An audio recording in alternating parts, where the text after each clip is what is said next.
Alice's Adventures in Wonderland by Lewis Carroll, read by Peter Yearsley with a brief introduction by Bill from Bill's Audiobooks, is a public domain LibriVox.org recording. Lewis Carroll was a British writer who lived from 1832 to 1898. He was born Charles Lutwidge Dodgson in Daresville, Cheshire, England. He graduated from Oxford University's Christ Church with a bachelor's degree in arts in 1854. His talent as a mathematician won him the Christ Church Mathematical Lectureship in 1855, which he held for the next 26 years. Dodgson remained at Christ Church with different positions until his death. At a young age, Dodgson wrote poems and short stories and had them published in the family magazine Mishmash.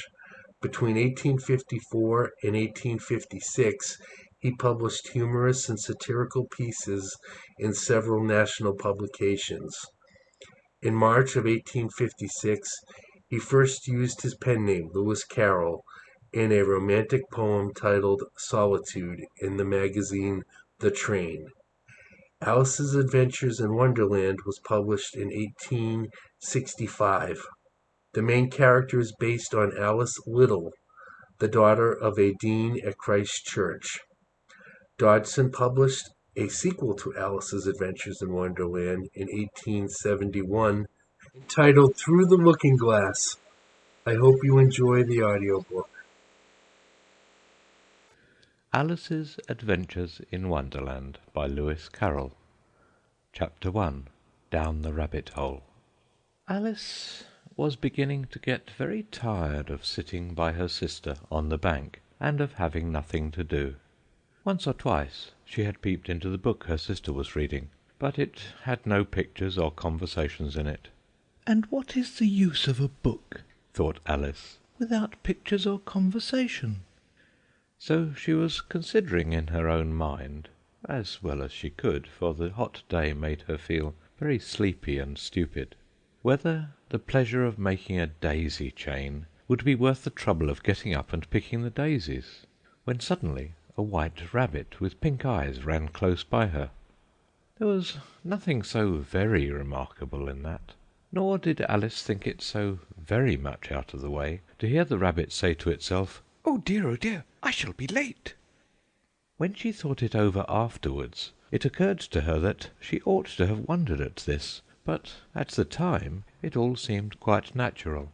But when the rabbit actually took a watch out of its waistcoat pocket, and looked at it, and then hurried on, Alice started to her feet, for it flashed across her mind that she had never before seen a rabbit with either a waistcoat pocket or a watch to take out of it, and burning with curiosity she ran across the field after it, and fortunately was just in time to see it pop down a large rabbit-hole under the hedge.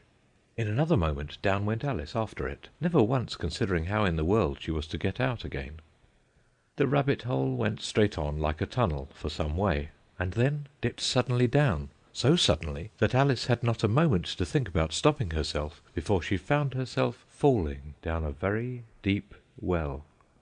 Either the well was very deep, or she fell very slowly, for she had plenty of time as she went down to look about her, and to wonder what was going to happen next. First she tried to look down and make out what she was coming to, but it was too dark to see anything. Then she looked at the sides of the well, and noticed that they were filled with cupboards and bookshelves. Here and there she saw maps and pictures hung upon pegs. She took down a jar from one of the shelves as she passed. It was labelled Orange Marmalade, but to her great disappointment it was empty. She did not like to drop the jar for fear of killing somebody, so managed to put it into one of the cupboards as she fell past it. "Well," thought Alice to herself, "after such a fall as this, I shall think nothing of tumbling downstairs. How brave they'll all think me at home! Why, I wouldn't say anything about it, even if I fell off the top of the house," which was very likely true. Down, down, down. Would the fall never come to an end? "I wonder how many miles I've fallen by this time," she said aloud. I must be getting somewhere near the centre of the earth. Let me see. That would be 4,000 miles down, I think." For, you see, Alice had learned several things of this sort in her lessons in the schoolroom, and though this was not a very good opportunity for showing off her knowledge, as there was no one to listen to her, still it was good practice to say it over. "Yes, that's about the right distance. But then I wonder what latitude or longitude I forgot to." Alice had no idea what latitude was, or longitude either, but thought they were nice, grand words to say. Presently she began again. "I wonder if I shall fall right through the earth. How funny it'll seem to come out among the people that walk with their heads downward. The antipathies, I think." She was rather glad there was no one listening this time, as it didn't sound at all the right word. "But I shall have to ask them what the name of the country is, you know. Please, ma'am, is this New Zealand or Australia?" And she tried to curtsy as she spoke. Fancy curtsying as you're falling through the air. Do you think you could manage it? "And what an ignorant little girl she'll think me for asking. No, it'll never do to ask. Perhaps I shall see it written up somewhere." Down, down, down. There was nothing else to do, so Alice soon began talking again. "Dinah'll miss me very much to-night, I should think." Dinah was the cat. "I hope they'll remember her saucer of milk at tea-time. Dinah, my dear, I wish you were down here with me. There are no mice in the air, I'm afraid, but you might catch a bat, and that's very like a mouse, you know. But do cats eat bats, I wonder?" And here Alice began to get rather sleepy, and went on saying to herself, in a dreamy sort of way, "Do cats eat bats? Do cats eat bats?" And sometimes, "Do bats eat cats?" For, you see, as she couldn't answer either question, it didn't much matter which way she put it. She felt that she was dozing off, and had just begun to dream that she was walking hand in hand with Dinah, and saying to her very earnestly, "Now, Dinah, tell me the truth. Did you ever eat a bat?" when suddenly, thump, thump, down she came upon a heap of sticks and dry leaves, and the fall was over. Alice was not a bit hurt, and she jumped up onto her feet in a moment. She looked up, but it was all dark overhead. Before her was another long passage, and the White Rabbit was still in sight, hurrying down it. There was not a moment to be lost. Away went Alice like the wind, and was just in time to hear it say, as it turned a corner, "Oh, my ears and whiskers! How late it's getting!" She was close behind it when she turned the corner, but the rabbit was no longer to be seen. She found herself in a long, low hall, which was lit up by a row of lamps hanging from the roof. There were doors all round the hall, but they were all locked, and when Alice had been all the way down one side and up the other, trying every door, she walked sadly down the middle, wondering how she was ever to get out again. Suddenly she came upon a little three-legged table, all made of solid glass. There was nothing on it except a tiny golden key, and Alice's first thought was that it might belong to one of the doors of the hall. But, alas, either the locks were too large or the key was too small, but at any rate it would not open any of them. However, on the second time round, she came upon a low curtain she had not noticed before, and behind it was a little door about 15 inches high. She tried the little golden key in the lock, and to her great delight it fitted. Alice opened the door, and found that it led into a small passage, not much larger than a rat-hole. She knelt down, and looked along the passage into the loveliest garden you ever saw. How she longed to get out of that dark hall, and wander about among those beds of bright flowers and those cool fountains. But she could not even get her head through the doorway. "And even if my head would go through," thought poor Alice, "it would be of very little use without my shoulders. Oh, how I wish I could shut up like a telescope! I think I could if I only knew how to begin." For, you see, so many out-of-the-way things had happened lately that Alice had begun to think that very few things indeed were really impossible.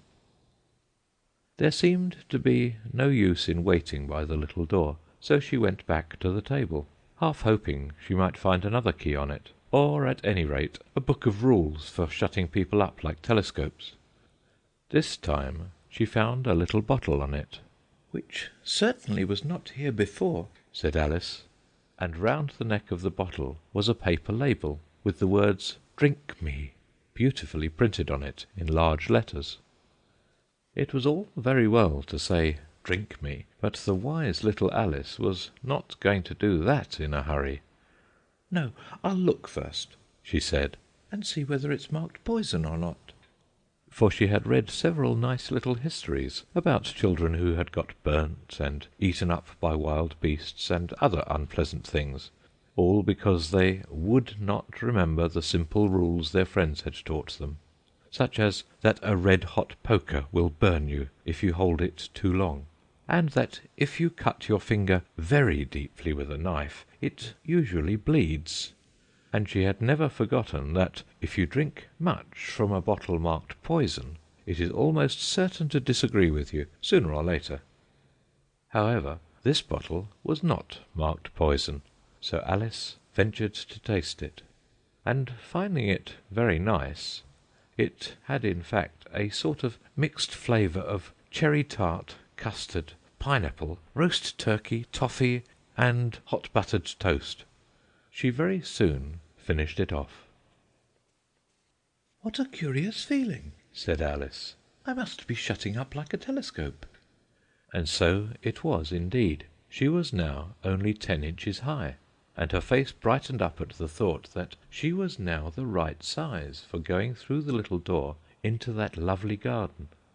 First, however, she waited for a few minutes to see if she was going to shrink any further. She felt a little nervous about this. "For it might end, you know," said Alice to herself, "in my going out altogether like a candle. I wonder what I should be like then." And she tried to fancy what the flame of a candle is like after the candle is blown out, for she could not remember ever having seen such a thing. After a while, finding that nothing more happened, she decided on going into the garden at once. But alas for poor Alice! When she got to the door, she found she had forgotten the little golden key, and when she went back to the table for it, she found she could not possibly reach it. She could see it quite plainly through the glass, and she tried her best to climb up one of the legs of the table, but it was too slippery, and when she had tired herself out with trying, the poor little thing sat down and cried. "Come, there's no use in crying like that," said Alice to herself, rather sharply. "I advise you to leave off this minute." She generally gave herself very good advice, though she very seldom followed it, and sometimes she scolded herself so severely as to bring tears into her eyes, and once she remembered trying to box her own ears for having cheated herself in a game of croquet she was playing against herself, for this curious child was very fond of pretending to be two people. "But it's no use now," thought poor Alice, "to pretend to be two people. Why, there's hardly enough of me left to make one respectable person." Soon her eye fell on a little glass box that was lying under the table. She opened it, and found in it a very small cake, on which the words "Eat me" were beautifully marked in currants. "Well, I'll eat it," said Alice, "and if it makes me grow larger, I can reach the key, and if it makes me grow smaller, I can creep under the door. So either way I'll get into the garden, and I don't care which happens." She ate a little bit, and said anxiously to herself, "Which way? Which way?" holding her hand on the top of her head to feel which way it was growing, and she was quite surprised to find that she remained the same size. To be sure, this generally happens when one eats cake, but Alice had got so much into the way of expecting nothing but out-of-the-way things to happen, that it seemed quite dull and stupid for life to go on in the common way. So she set to work and very soon finished off the cake. End of chapter 1.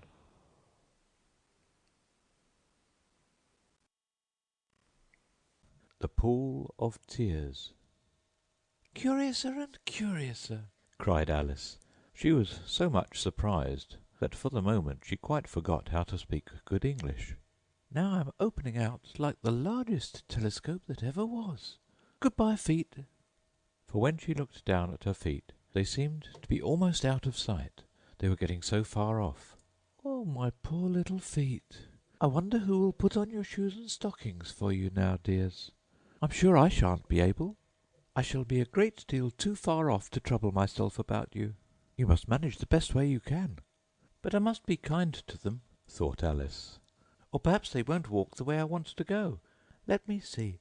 I'll give them a new pair of boots every Christmas." And she went on planning to herself how she would manage it. "They must go by the carrier," she thought.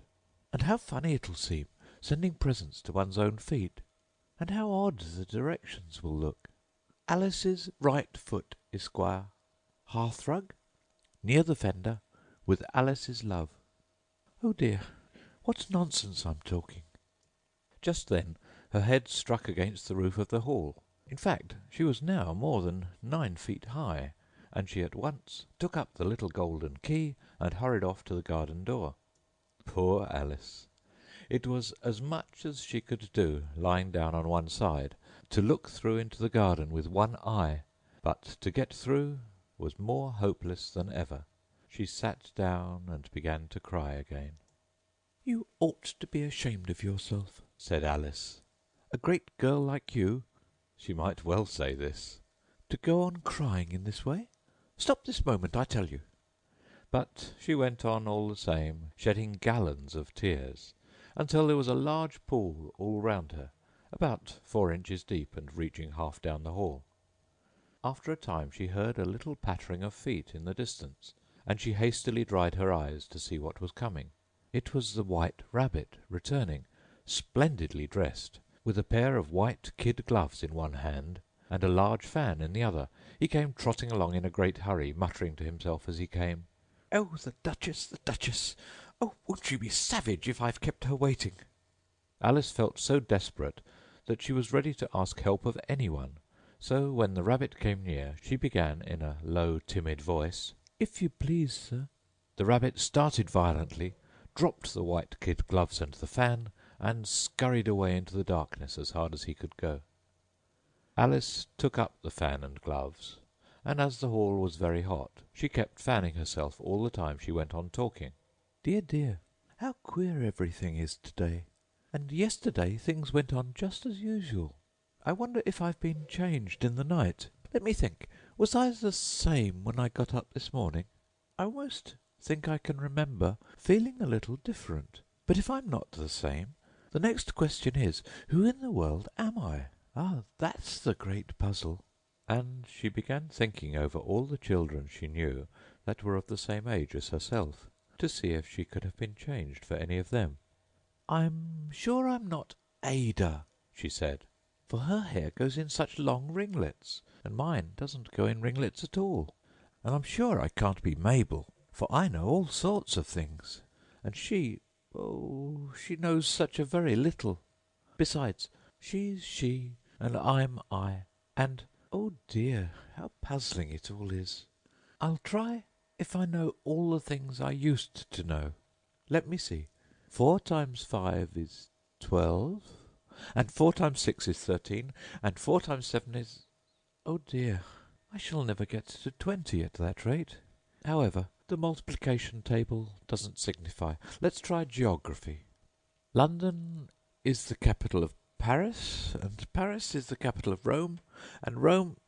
No, that's all wrong, I'm certain. I must have been changed for Mabel. I'll try and say, how doth the little?" And she crossed her hands on her lap, as if she were saying lessons, and began to repeat it. But her voice sounded hoarse and strange, and the words did not come the same as they used to do.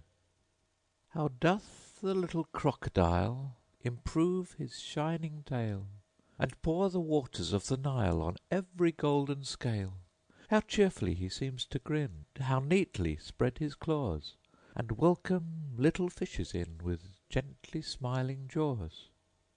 "I'm sure those are not the right words," said poor Alice, and her eyes filled with tears again as she went on.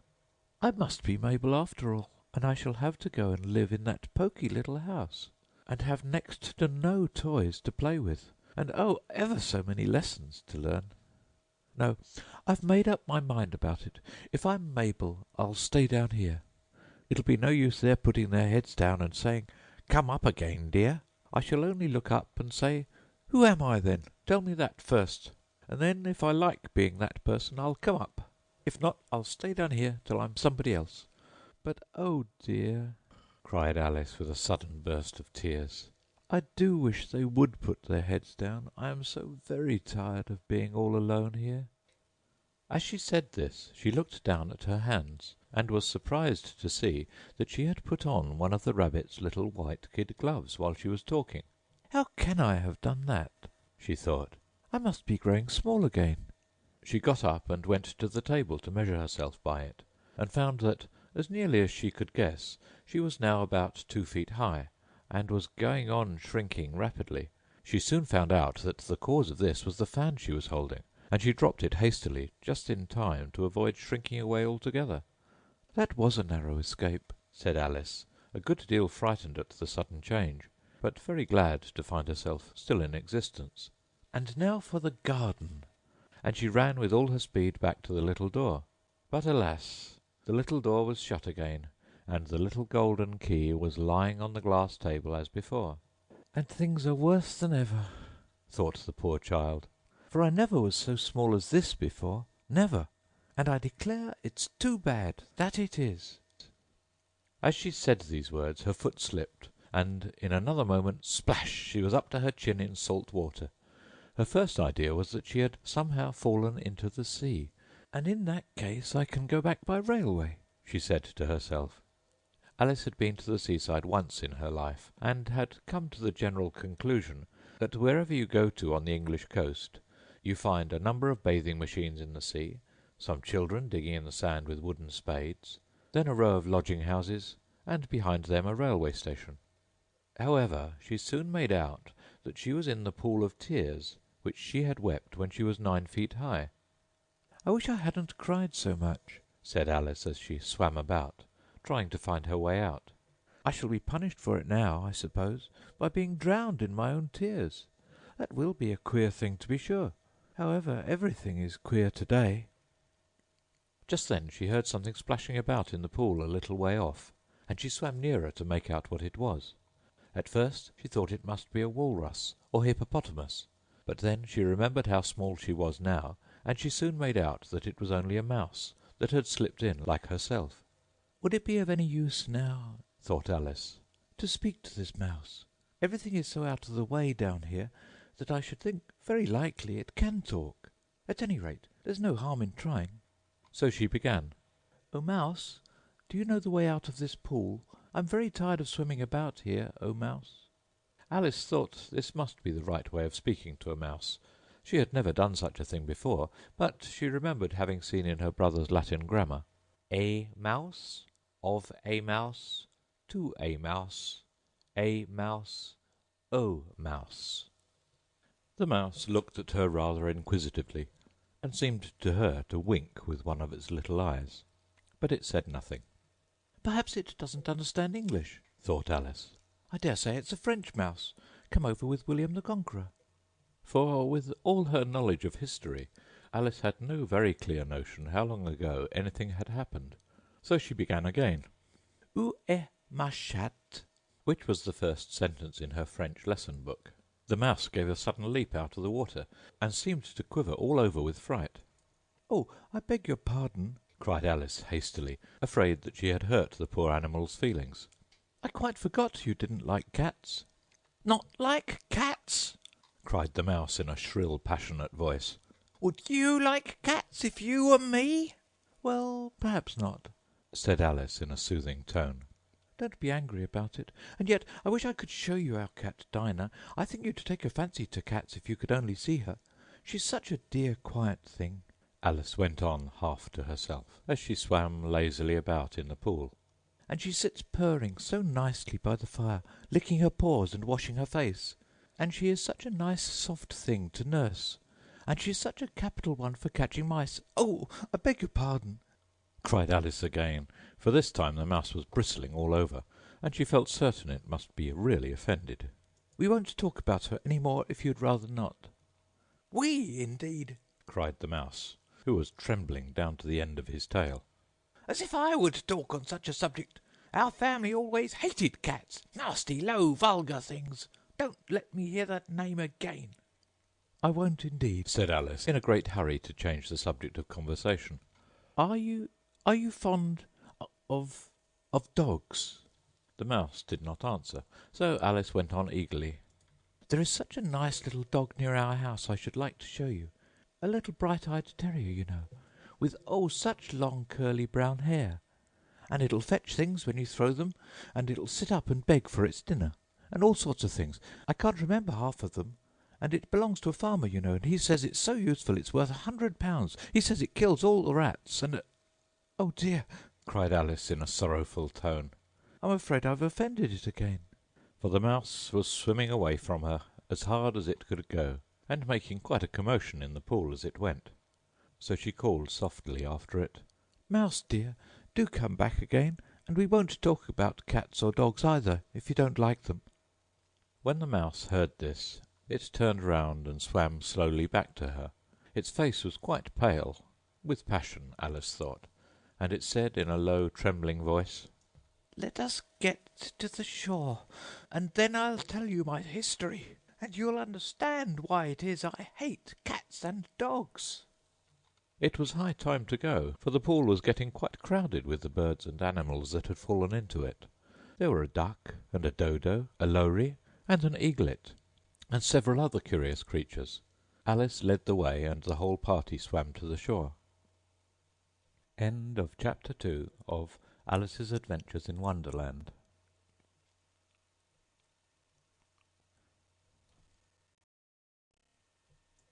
A Caucus Race and a Long Tail. They were indeed a queer-looking party that assembled on the bank, the birds with draggled feathers, the animals with their fur clinging close to them, and all dripping wet, cross, and uncomfortable. The first question, of course, was how to get dry again. They had a consultation about this, and after a few minutes it seemed quite natural to Alice to find herself talking familiarly with them, as if she had known them all her life.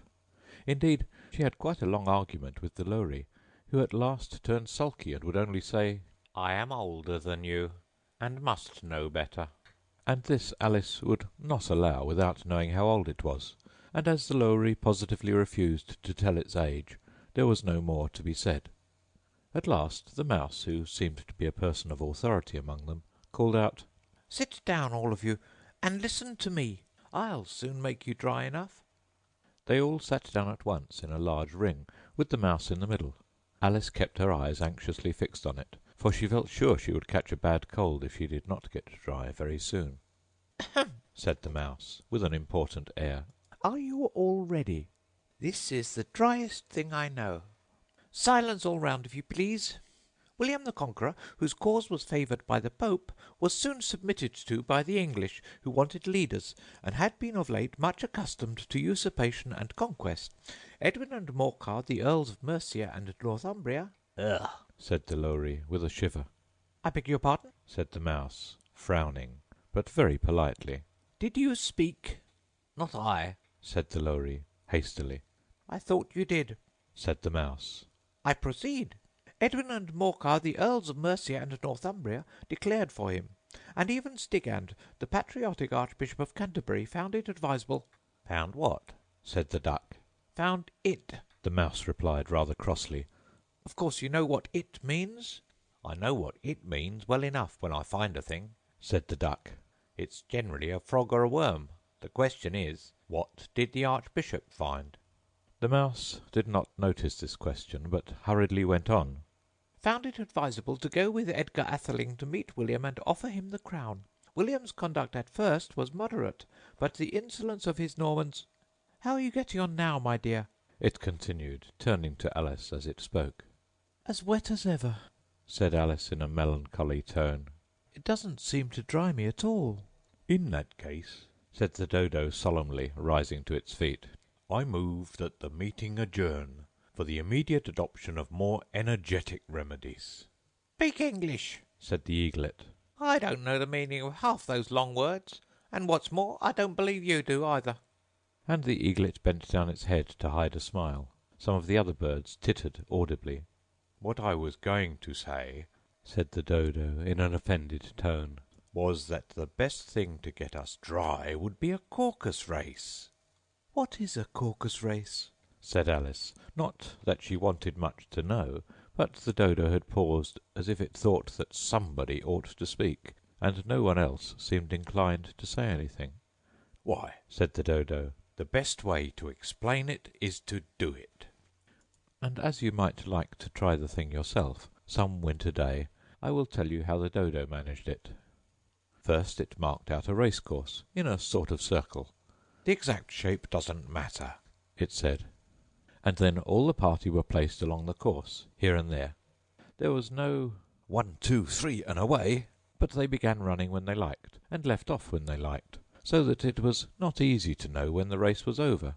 However, when they had been running half an hour or so, and were quite dry again, the dodo suddenly called out, "The race is over!" and they all crowded round it, panting, and asking, "But who has won?" This question the dodo could not answer without a great deal of thought, and it sat for a long time with one finger pressed upon its forehead, the position in which you usually see Shakespeare in the pictures of him, while the rest waited in silence. At last the dodo said, "Everybody has won, and all must have prizes." "But who is to give the prizes?" quite a chorus of voices asked. "Why, she, of course," said the dodo, pointing to Alice with one finger, and the whole party at once crowded round her, calling out in a confused way, "Prizes! Prizes!" Alice had no idea what to do, and in despair she put her hand in her pocket and pulled out a box of comfits. Luckily the salt water had not got into it, and handed them round as prizes. There was exactly one apiece all round. "But she must have a prize herself, you know," said the mouse. "Of course," the dodo replied very gravely. "What else have you got in your pocket?" he went on, turning to Alice. "Only a thimble," said Alice sadly. "Hand it over here," said the dodo. Then they all crowded round her once more, while the dodo solemnly presented the thimble, saying, "We beg your acceptance of this elegant thimble." And when it had finished this short speech, they all cheered. Alice thought the whole thing very absurd, but they all looked so grave that she did not dare to laugh, and as she could not think of anything to say, she simply bowed, and took the thimble, looking as solemn as she could. The next thing was to eat the comfits. This caused some noise and confusion, as the large birds complained that they could not taste theirs, and the small ones choked and had to be patted on the back. However, it was over at last, and they sat down again in a ring, and begged the mouse to tell them something more. "You promised to tell me your history, you know," said Alice. "and why it is you hate C and D," she added in a whisper, half afraid that it would be offended again. "Mine is a long and a sad tale," said the mouse, turning to Alice and sighing. "It is a long tale, certainly," said Alice, looking down with wonder at the mouse's tail. "but why do you call it sad?" And she kept on puzzling about it while the mouse was speaking, so that her idea of the tale was something like this. "Fury said to a mouse that he met in the house, 'Let us both go to law. I will prosecute you. Come, I'll take no denial. We must have a trial, for really this morning I've nothing to do.' Said the mouse to the cur, 'Such a trial, dear sir, with no jury or judge would be wasting our breath.' 'I'll be judge, I'll be jury,' said cunning old Fury. 'I'll try the whole cause and condemn you to death.' 'You're not attending,' said the mouse to Alice severely. 'What are you thinking of?' 'I beg your pardon,' said Alice very humbly. 'You had got to the fifth bend, I think.' 'I had not,' cried the mouse sharply and very angrily. 'A knot?' said Alice, always ready to make herself useful, and looking anxiously about her. 'Oh, do let me help to undo it.' 'I shall do nothing of the sort,' said the mouse, getting up and walking away. 'You insult me by talking such nonsense.' 'I didn't mean it,' pleaded poor Alice. 'But you're so easily offended, you know.' The mouse only growled in reply. 'Please come back and finish your story,' Alice called after it, and the others all joined in chorus. 'Yes, please do.' but the mouse only shook its head impatiently and walked a little quicker. "What a pity it wouldn't stay," sighed the Lory, as soon as it was quite out of sight. And an old crab took the opportunity of saying to her daughter, "Ah, my dear, let this be a lesson to you, never to lose your temper." "Hold your tongue, Ma," said the young crab a little snappishly. "You're enough to try the patience of an oyster." I wish I had our Dinah here. I know I do," said Alice aloud, addressing nobody in particular. "She'd soon fetch it back." "And who is Dinah, if I might venture to ask the question?" said the Lory. Alice replied eagerly, for she was always ready to talk about her pet. "Dinah's our cat, and she's such a capital one for catching mice, you can't think. And oh, I wish you could see her after the birds. Why, she'll eat a little bird as soon as look at it." This speech caused a remarkable sensation among the party. Some of the birds hurried off at once. One old magpie began wrapping itself up very carefully, remarking, "I really must be getting home. The night air doesn't suit my throat." and a canary called out in a trembling voice to its children, "Come away, my dears. It's high time you were all in bed." On various pretexts they all moved off, and Alice was soon left alone.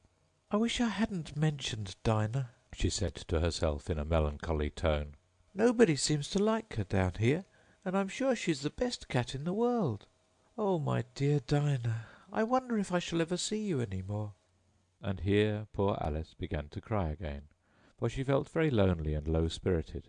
In a little while, however, she again heard a little pattering of footsteps in the distance, and she looked up eagerly, half hoping that the mouse had changed his mind and was coming back to finish his story. End of Chapter 3 of Alice's Adventures in Wonderland.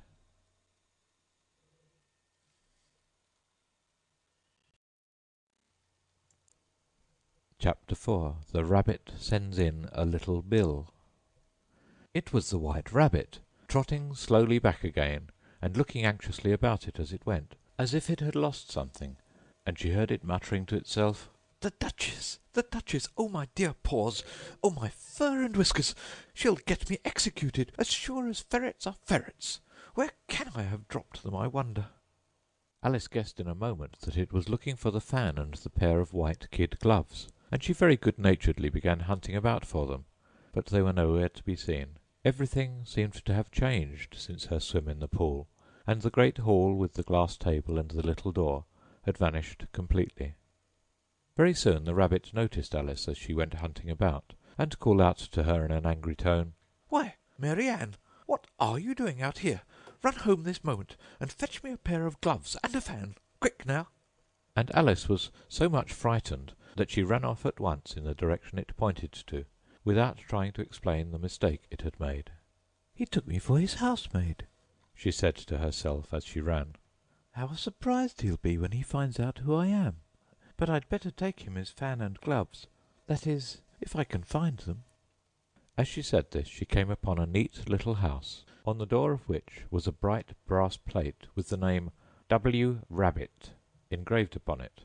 She went in without knocking, and hurried upstairs in great fear lest she should meet the real Mary Ann, and be turned out of the house before she had found the fan and gloves. "How queer it seems," Alice said to herself, "to be going messages for a rabbit. I suppose Dinah'll be sending me on messages next."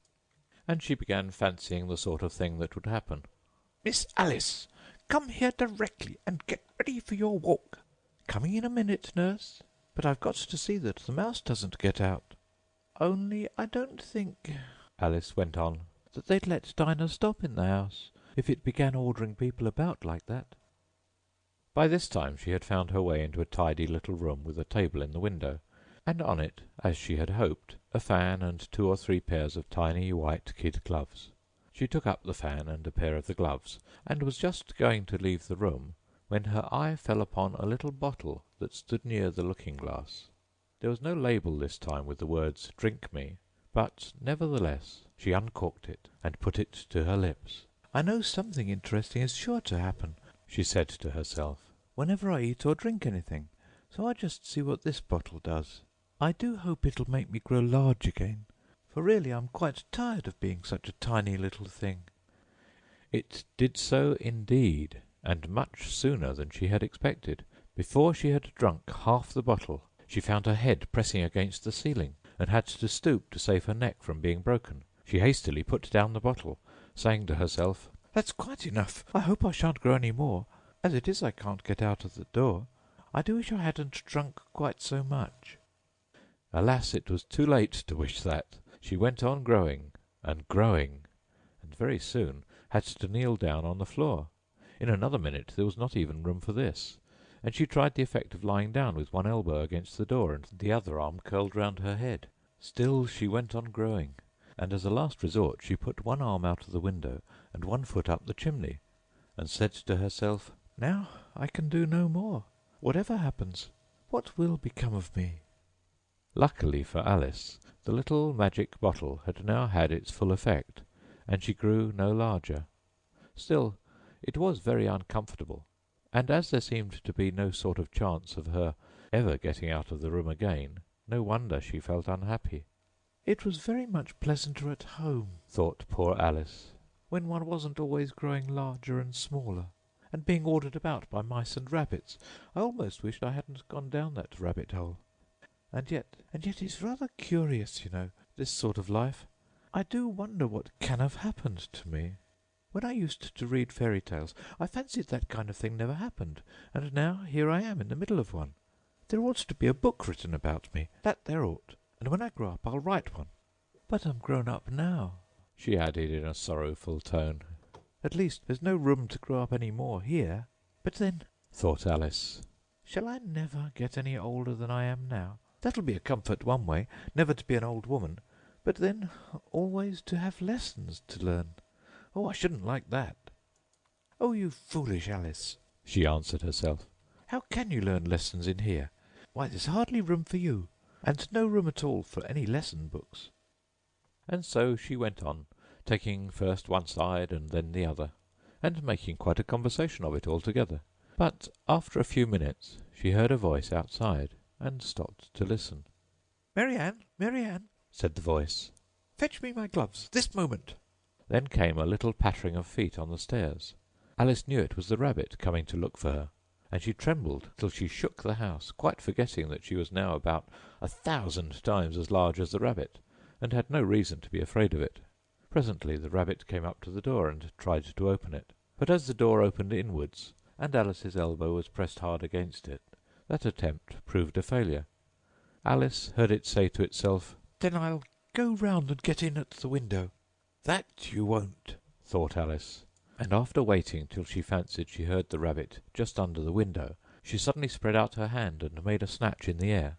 She did not get hold of anything, but she heard a little shriek and a fall and a crash of broken glass, from which she concluded that it was just possible it had fallen into a cucumber frame or something of the sort.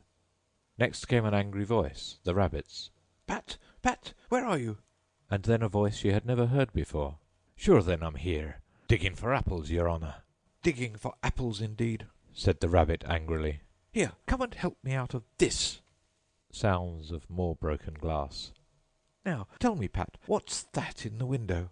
"Sure, and it's an arm, your honour." He pronounced it arm.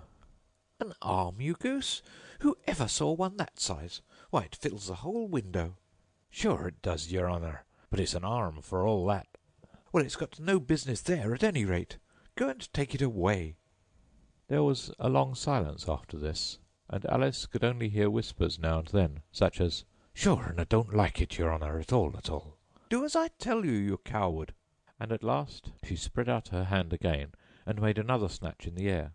This time there were 2 little shrieks, and more sounds of broken glass. "What a number of cucumber frames there must be," thought Alice. "I wonder what they'll do next. As for pulling me out of the window, I only wish they could. I'm sure I don't want to stay in here any longer." She waited for some time without hearing anything more. At last came a rumbling of little cart-wheels, and the sound of a good many voices all talking together. She made out the words, "Where's the other ladder? Why, I hadn't to bring but one. Bill's got the other. Bill, fetch it here, lad. Here, put 'em up at this corner. No, tie 'em together first. They don't reach half high enough yet. Oh, they'll do well enough. Don't be particular. Here, Bill, catch hold of this rope. Will the roof bear? Mind that loose slate. Oh, it's coming down. Heads below." A loud crash. Now, who did that? It was Bill, I fancy. Who's to go down the chimney? No, I shan't. You do it. That I won't, then. Bill's to go down. Here, Bill. The master says you're to go down the chimney. "Oh, so Bill's got to come to the chimney, has he?" said Alice to herself. "Shy, they seem to put everything upon Bill. I wouldn't be in Bill's place for a good deal.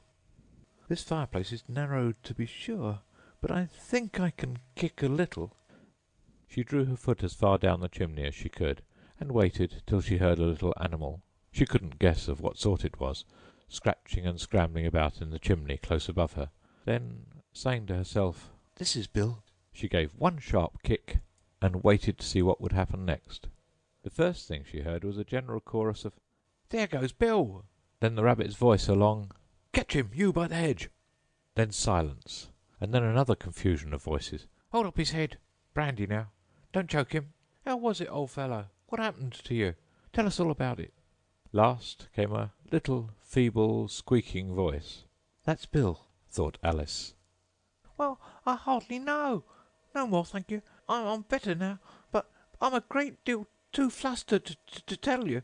All I know is something comes at me like a jack-in-a-box, and up I goes like a skyrocket. "So you did, old fellow," said the others.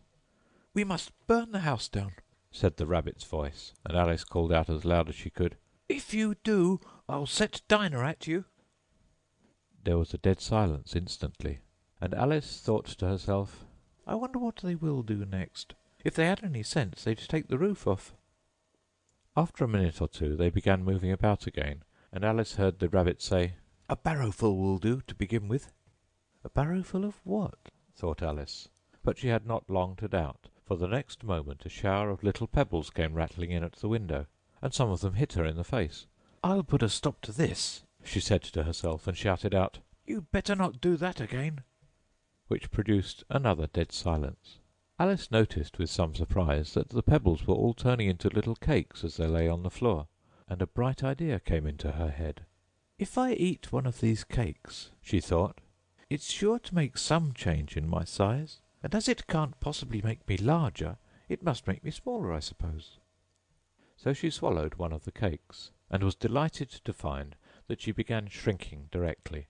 As soon as she was small enough to get through the door, she ran out of the house, and found quite a crowd of little animals and birds waiting outside. The poor little lizard Bill was in the middle, being held up by 2 guinea pigs, who were giving it something out of a bottle. They all made a rush at Alice the moment she appeared, but she ran off as hard as she could, and soon found herself safe in a thick wood. "The first thing I've got to do," said Alice to herself, as she wandered about in the wood, "is to grow to my right size again, and the second thing is to find my way into that lovely garden. I think that will be the best plan." It sounded an excellent plan, no doubt, and very neatly and simply arranged. The only difficulty was that she had not the smallest idea how to set about it, and while she was peering about anxiously among the trees, a little sharp bark just over her head made her look up in a great hurry. An enormous puppy was looking down at her with large round eyes, and feebly stretching out one paw trying to touch her. "Poor little thing," said Alice, in a coaxing tone, and she tried hard to whistle to it, but she was terribly frightened all the time at the thought that it might be hungry, in which case it would be very likely to eat her up, in spite of all her coaxing. Hardly knowing what she did, she picked up a little bit of stick, and held it out to the puppy, whereupon the puppy jumped into the air off all its feet at once, with a yelp of delight, and rushed at the stick, and made believe to worry it. Then Alice dodged behind a great thistle to keep herself from being run over, and the moment she appeared on the other side, the puppy made another rush at the stick, and tumbled head over heels in its hurry to get hold of it. Then Alice, thinking it was very like having a game of play with a cart-horse, and expecting every moment to be trampled under its feet, ran round the thistle again. Then the puppy began a series of short charges at the stick, running a very little way forwards each time, and a long way back, and barking hoarsely all the while, till at last it sat down a good way off, panting, with its tongue hanging out of its mouth and its great eyes half shut. This seemed to Alice a good opportunity for making her escape, so she set off at once, and ran till she was quite tired and out of breath, and till the puppy's bark sounded quite faint in the distance. "And yet what a dear little puppy it was," said Alice, as she leant against a buttercup to rest herself, and fanned herself with one of the leaves. I should have liked teaching it tricks very much, if I'd only been the right size to do it. Oh dear, I'd nearly forgotten that I've got to grow up again. Let me see, how is it to be managed? I suppose I ought to eat or drink something or other, but the great question is, what? The great question certainly was, what? Alice looked all round her at the flowers and the blades of grass, but she did not see anything that looked like the right thing to eat or drink under the circumstances. There was a large mushroom growing near her, about the same height as herself, and when she had looked under it, and on both sides of it, and behind it, it occurred to her that she might as well look and see what was on the top of it. She stretched herself up on tiptoe and peered over the edge of the mushroom, and her eyes immediately met those of a large caterpillar that was sitting on the top with its arms folded, quietly smoking a long hookah, and taking not the smallest notice of her or of anything else. End of Chapter 4 of Alice's Adventures in Wonderland.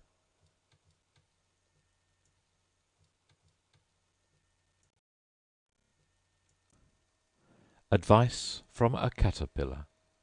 The Caterpillar and Alice looked at each other for some time in silence. At last the Caterpillar took the hookah out of its mouth and addressed her in a languid, sleepy voice. "Who are you?" said the Caterpillar. This was not an encouraging opening for a conversation. Alice replied rather shyly, I hardly know, sir, just at present. At least, I know who I was when I got up this morning, but I think I must have been changed several times since then. "What do you mean by that?" said the Caterpillar sternly. "Explain yourself." I can't explain myself, I'm afraid, sir, said Alice. because I'm not myself, you see. "I don't see," said the Caterpillar. I'm afraid I can't put it more clearly, Alice replied very politely. for I can't understand it myself to begin with, and being so many different sizes in a day is very confusing. "It isn't," said the Caterpillar.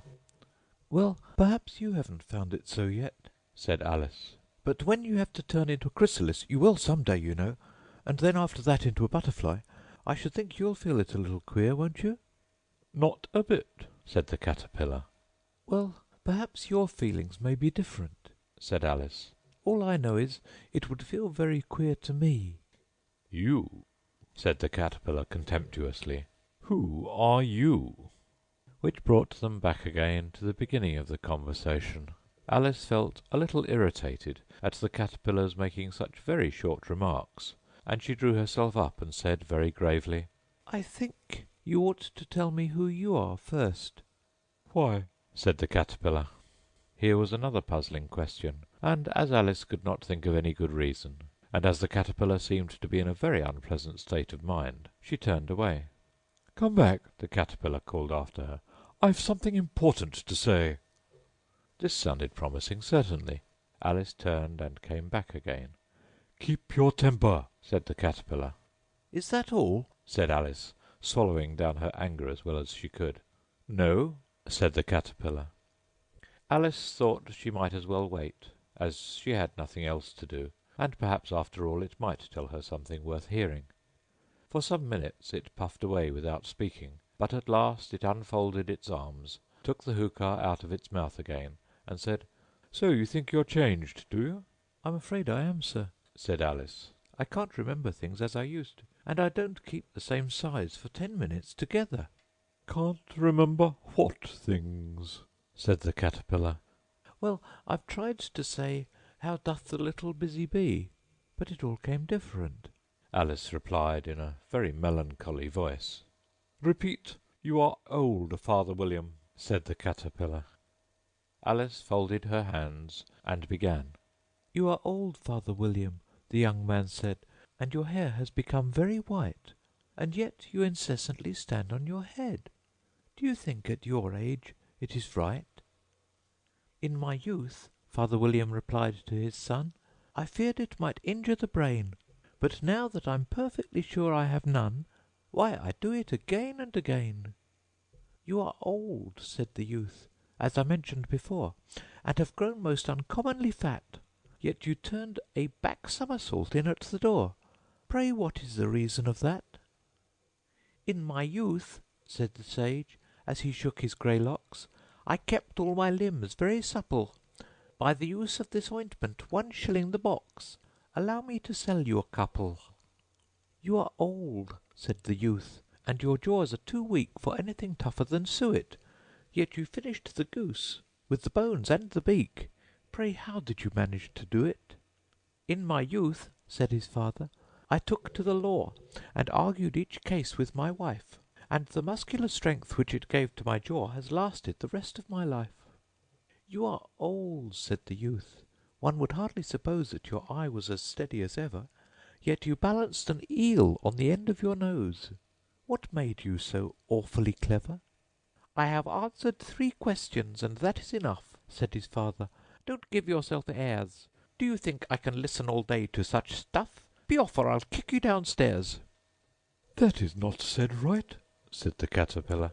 "Not quite right, I'm afraid," said Alice timidly. "Some of the words have got altered."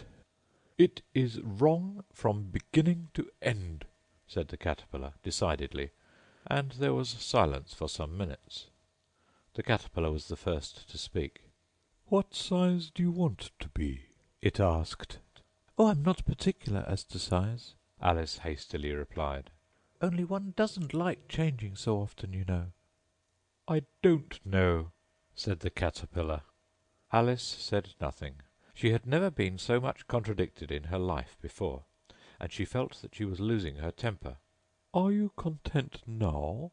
said the Caterpillar. "Well, I should like to be a little larger, sir, if you wouldn't mind," said Alice. 3 inches is such a wretched height to be." "It is a very good height indeed," said the Caterpillar angrily, rearing itself upright as it spoke. It was exactly 3 inches high. "But I'm not used to it," pleaded poor Alice in a piteous tone, and she thought of herself, "I wish the creatures wouldn't be so easily offended." "You'll get used to it in time," said the Caterpillar, and it put the hookah into its mouth and began smoking again. This time Alice waited patiently until it chose to speak again. In a minute or two the Caterpillar took the hookah out of its mouth, and yawned once or twice, and shook itself.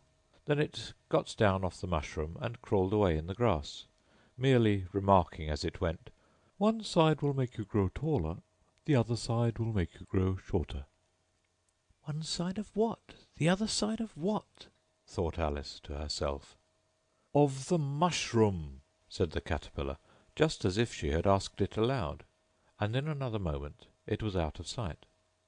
Alice remained looking thoughtfully at the mushroom for a minute, trying to make out which were the 2 sides of it, and as it was perfectly round, she found this a very difficult question. However, at last she stretched her arms round it as far as they would go, and broke off a bit of the edge with each hand. "And now, which is which?" she said to herself, and nibbled a little of the right hand bit to try the effect. The next moment she felt a violent blow underneath her chin. It had struck her foot. She was a good deal frightened by this very sudden change, but she felt that there was no time to be lost, as she was shrinking rapidly, so she set to work at once to eat some of the other bit. Her chin was pressed so closely against her foot that there was hardly room to open her mouth, but she did it at last, and managed to swallow a morsel of the left hand bit. "Come, my head's free at last," said Alice in a tone of delight, which changed into alarm in another moment, when she found that her shoulders were nowhere to be found. All she could see when she looked down was an immense length of neck, which seemed to rise like a stalk out of a sea of green leaves that lay far below her. "What can all that green stuff be?" said Alice. "And where have my shoulders got to? And, oh, my poor hands, how is it I can't see you?" She was moving them about as she spoke, but no result seemed to follow, except a little shaking among the distant green leaves. As there seemed to be no chance of getting her hands up to her head, she tried to get her head down to them, and was delighted to find that her neck would bend about easily in any direction, like a serpent. She had just succeeded in curving it down into a graceful zigzag, and was going to dive in among the leaves, which she found to be nothing but the tops of the trees under which she had been wandering, when a sharp hiss made her draw back in a hurry. A large pigeon had flown into her face and was beating her violently with its wings. "Serpent!" screamed the pigeon. I'm not a serpent, Said Alice indignantly. let me alone. "Serpent, I say again!" Repeated the pigeon, but in a more subdued tone, and added with a kind of sob, "I've tried every way, and nothing seems to suit them." I haven't the least idea what you're talking about. said Alice. "I've tried the roots of trees, and I've tried banks, and I've tried hedges. The pigeon went on, without attending to her. But those serpents, there's no pleasing them." Alice was more and more puzzled, but she thought there was no use in saying anything more till the pigeon had finished. "As if it wasn't trouble enough hatching the eggs. Said the pigeon. But I must be on the lookout for serpents night and day. Why, I haven't had a wink of sleep these last 3 weeks." I'm very sorry you've been annoyed. Said Alice, who was beginning to see its meaning. "And just as I'd taken the highest tree in the wood," Continued the pigeon, raising its voice to a shriek, "and just as I was thinking I should be free of them at last, they must needs come wriggling down from the sky. Ugh, serpent!" But I'm not a serpent, I tell you. said Alice. I'm a... "Well, what are you?" Said the pigeon. "I can see you're trying to invent something." I'm a little girl. Said Alice, rather doubtfully, as she remembered the number of changes she had gone through that day. "A likely story, indeed," Said the pigeon in a tone of the deepest contempt. "I've seen a good many little girls in my time, but never one with such a neck as that. No, no, you're a serpent, and there's no use denying it. I suppose you'll be telling me next that you never tasted an egg." I have tasted eggs, certainly. Said Alice, who was a very truthful child. But little girls eat eggs quite as much as serpents do, you know. "I don't believe it. Said the pigeon. But if they do, why then they're a kind of serpent. That's all I can say." This was such a new idea to Alice that she was quite silent for a minute or two, which gave the pigeon the opportunity of adding, "You're looking for eggs. I know that well enough. And what does it matter to me whether you're a little girl or a serpent?" It matters a good deal to me, said Alice hastily. but I'm not looking for eggs, as it happens. And if I was, I shouldn't want yours. I don't like them raw. "Well, be off then," said the pigeon in a sulky tone, as it settled down again into its nest. Alice crouched down among the trees as well as she could, for her neck kept getting entangled among the branches, and every now and then she had to stop and untwist it. After a while she remembered that she still held the pieces of mushroom in her hands, and she set to work very carefully, nibbling first at one and then at the other, and growing sometimes taller and sometimes shorter, until she had succeeded in bringing herself down to her usual height. It was so long since she had been anything near the right size that it felt quite strange at first, but she got used to it in a few minutes, and began talking to herself as usual. Come, there's half my plan done now. How puzzling all these changes are. I'm never quite sure what I'm going to be from one minute to another. However, I've got back to my right size. The next thing is to get into that beautiful garden. How is that to be done, I wonder? As she said this, she came suddenly upon an open place with a little house in it, about 4 feet high. Whoever lives there, Thought Alice. It'll never do to come upon them this size. Why, I should frighten them out of their wits.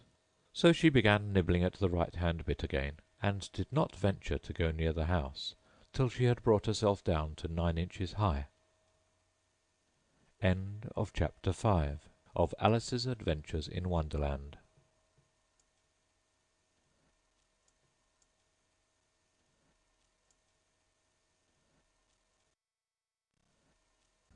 Chapter 6 Pig and Pepper. For a minute or two she stood looking at the house and wondering what to do next, when suddenly a footman in livery came running out of the wood. She considered him to be a footman because he was in livery. Otherwise, judging by his face only, she would have called him a fish, and rapped loudly at the door with his knuckles.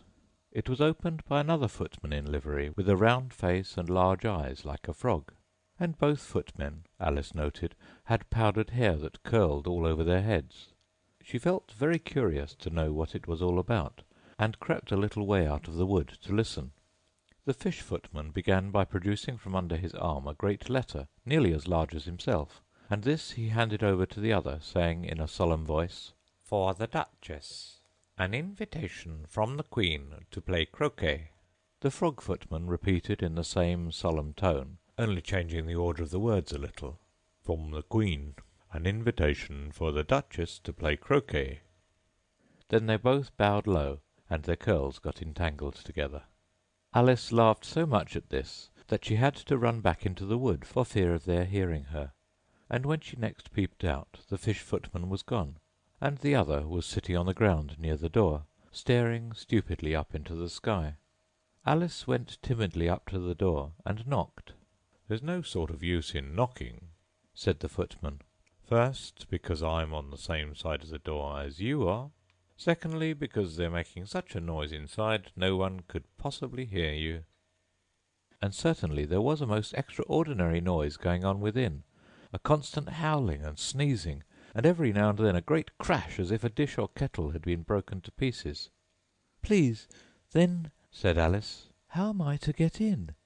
"There might be some sense in your knocking," the footman went on without attending to her, "if we had the door between us. For instance, if you were inside, you might knock, and I could let you out, you know." He was looking up into the sky all the time he was speaking, and this Alice thought decidedly uncivil. "But perhaps he can't help it," she said to herself. "His eyes are so very nearly at the top of his head. But at any rate he might answer questions. How am I to get in?" she repeated aloud. "I shall sit here," the footman remarked, "till tomorrow." At this moment the door of the house opened, and a large plate came skimming out, straight at the footman's head. It just grazed his nose and broke to pieces against one of the trees behind him. "Or next day, maybe," the footman continued in the same tone, exactly as if nothing had happened. "How am I to get in?" asked Alice again, in a louder tone. "Are you to get in at all?" said the footman. "That's the first question, you know." It was, no doubt, only Alice did not like to be told so. "It's really dreadful," she muttered to herself, "the way all the creatures argue. It's enough to drive one crazy." The footman seemed to think this a good opportunity for repeating his remark, with variations. "I shall sit here," he said, "on and off, for days and days." "But what am I to do?" said Alice. "Anything you like," said the footman, and began whistling. "Oh, there's no use in talking to him," said Alice desperately. "He's perfectly idiotic." And she opened the door and went in. The door led right into a large kitchen, which was full of smoke from one end to the other. The Duchess was sitting on a three-legged stool in the middle, nursing a baby. The cook was leaning over the fire, stirring a large cauldron, which seemed to be full of soup. "There's certainly too much pepper in that soup," Alice said to herself, as well as she could for sneezing. There was certainly too much of it in the air. Even the Duchess sneezed occasionally, and as for the baby, it was sneezing and howling alternately without a moment's pause.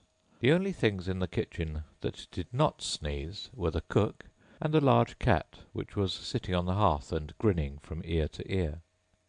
"Please, would you tell me," said Alice, a little timidly, for she was not quite sure whether it was good manners for her to speak first, "why your cat grins like that?" "It's a Cheshire cat," said the Duchess, "and that's why. Pig!" She said the last word with such sudden violence that Alice quite jumped, but she saw in another moment that it was addressed to the baby, and not to her, so she took courage and went on again. "I didn't know that Cheshire cats always grinned. In fact, I didn't know that cats could grin." "They all can," said the Duchess, "and most of 'em do." "I don't know of any that do," Alice said very politely, feeling quite pleased to have got into a conversation. "You don't know much," said the Duchess, "and that's a fact." Alice did not at all like the tone of this remark, and thought it would be as well to introduce some other subject of conversation. While she was trying to fix on one, the cook took the cauldron of soup off the fire and at once set to work, throwing everything within her reach at the Duchess and the baby. The fire-irons came first, then followed a shower of saucepans, plates, and dishes.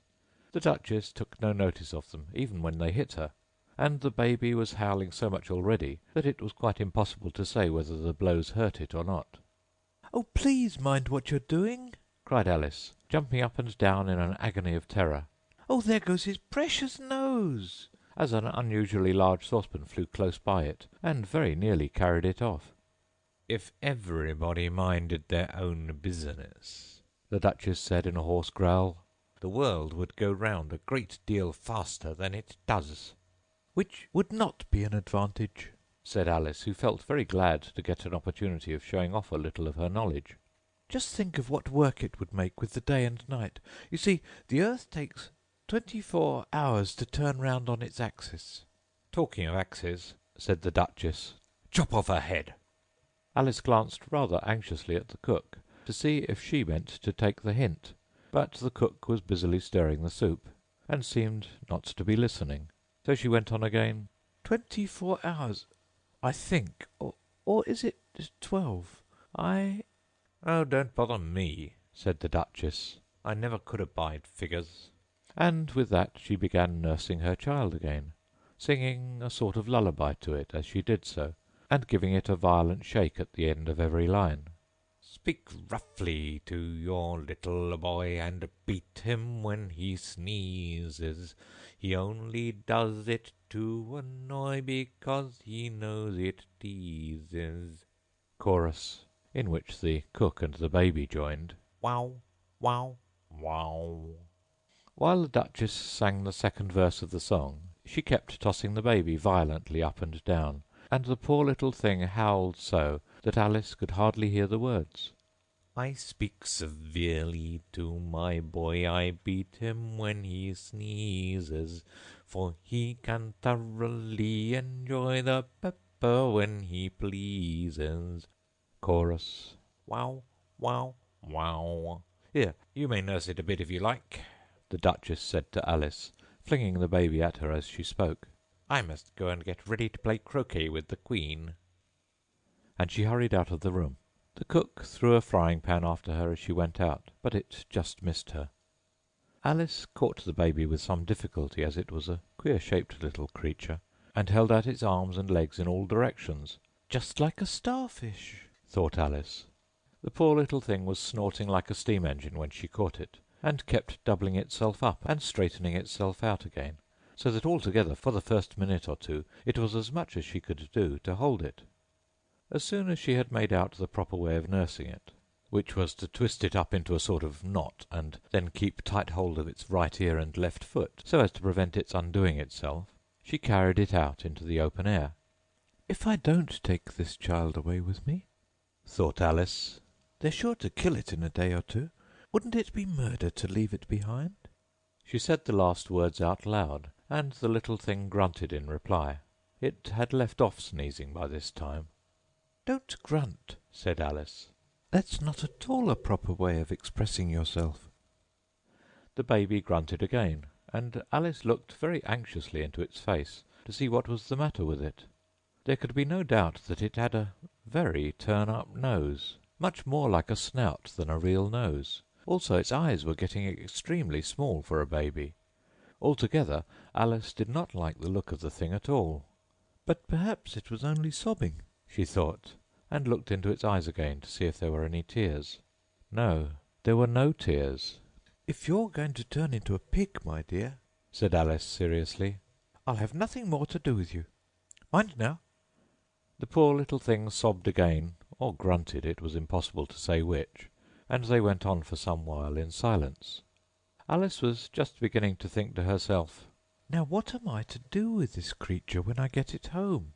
when it grunted again so violently that she looked down into its face in some alarm.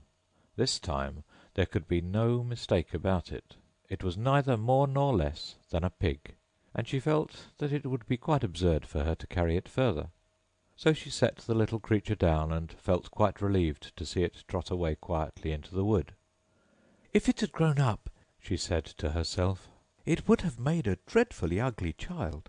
but it makes rather a handsome pig, I think." And she began thinking over other children she knew, who might do very well as pigs, and was just saying to herself, "If only one knew the right way to change them," when she was a little startled by seeing the Cheshire Cat sitting on a bough of a tree a few yards off. The cat only grinned when it saw Alice. It looked good-natured, she thought. Still, it had very long claws and a great many teeth, so she felt that it ought to be treated with respect. "Cheshire Puss," She began, rather timidly, as she did not at all know whether it would like the name. However, it only grinned a little wider. "Come, it's pleased so far," Thought Alice, and she went on. "Would you tell me, please, which way I ought to go from here?" "That depends a good deal on where you want to get to," said the cat. "I don't much care where," said Alice. "Then it doesn't matter which way you go," said the cat. "so long as I get somewhere," Alice added as an explanation. "Oh, you're sure to do that," said the cat, "if you only walk long enough." Alice felt that this could not be denied, so she tried another question. "What sort of people live about here?" "In that direction," the cat said, waving its right paw round, "lives a hatter. And in that direction," waving the other paw, "lives a March Hare. Visit either you like. They're both mad." "But I don't want to go among mad people," Alice remarked. "Oh, you can't help that," said the cat. "We're all mad here. I'm mad, you're mad." "How do you know I'm mad?" said Alice. "You must be," said the cat, "or you wouldn't have come here." Alice didn't think that proved it at all. However, she went on. "And how do you know that you're mad?" "To begin with," said the cat, "a dog's not mad. You grant that?" "I suppose so," said Alice. "Well then," the cat went on, "you see, a dog growls when it's angry and wags its tail when it's pleased. Now, I growl when I'm pleased and wag my tail when I'm angry. Therefore, I'm mad." "I call it purring, not growling," said Alice. "Call it what you like," said the cat. "Do you play croquet with the Queen today?" "I should like it very much," said Alice. "but I haven't been invited yet." "You'll see me there," said the cat, and vanished. Alice was not much surprised at this. She was getting so used to queer things happening. While she was looking at the place where it had been, it suddenly appeared again. "By the by, what became of the baby?" said the cat. "I'd nearly forgotten to ask." "It turned into a pig," Alice quietly said, just as if it had come back in a natural way. "I thought it would," said the cat, and vanished again. Alice waited a little, half expecting to see it again, but it did not appear, and after a minute or two she walked on in the direction in which the March Hare was said to live. "I've seen hatters before," she said to herself. "The March Hare will be much the most interesting, and perhaps, as this is May, it won't be raving mad, at least not so mad as it was in March." As she said this, she looked up, and there was the cat again, sitting on a branch of a tree. "Did you say pig or fig?" said the cat. "I said pig," replied Alice. "and I wish you wouldn't keep appearing and vanishing so suddenly. You make one quite giddy." "All right," said the cat, and this time it vanished quite slowly, beginning with the end of the tail, and ending with the grin, which remained some time after the rest of it had gone. "Well, I've often seen a cat without a grin," thought Alice, "but a grin without a cat, it's the most curious thing I ever saw in my life." She had not gone much farther before she came in sight of the house of the March Hare. She thought it must be the right house, because the chimneys were shaped like ears, and the roof was thatched with fur. It was so large a house that she did not like to go nearer till she had nibbled some more of the left-hand bit of mushroom, and raised herself to about 2 feet high. Even then she walked up towards it rather timidly, saying to herself, "Suppose it should be raving mad after all! I almost wish I'd gone to see the hatter instead." The end of Chapter 6 of Alice's Adventures in Wonderland by Lewis Carroll.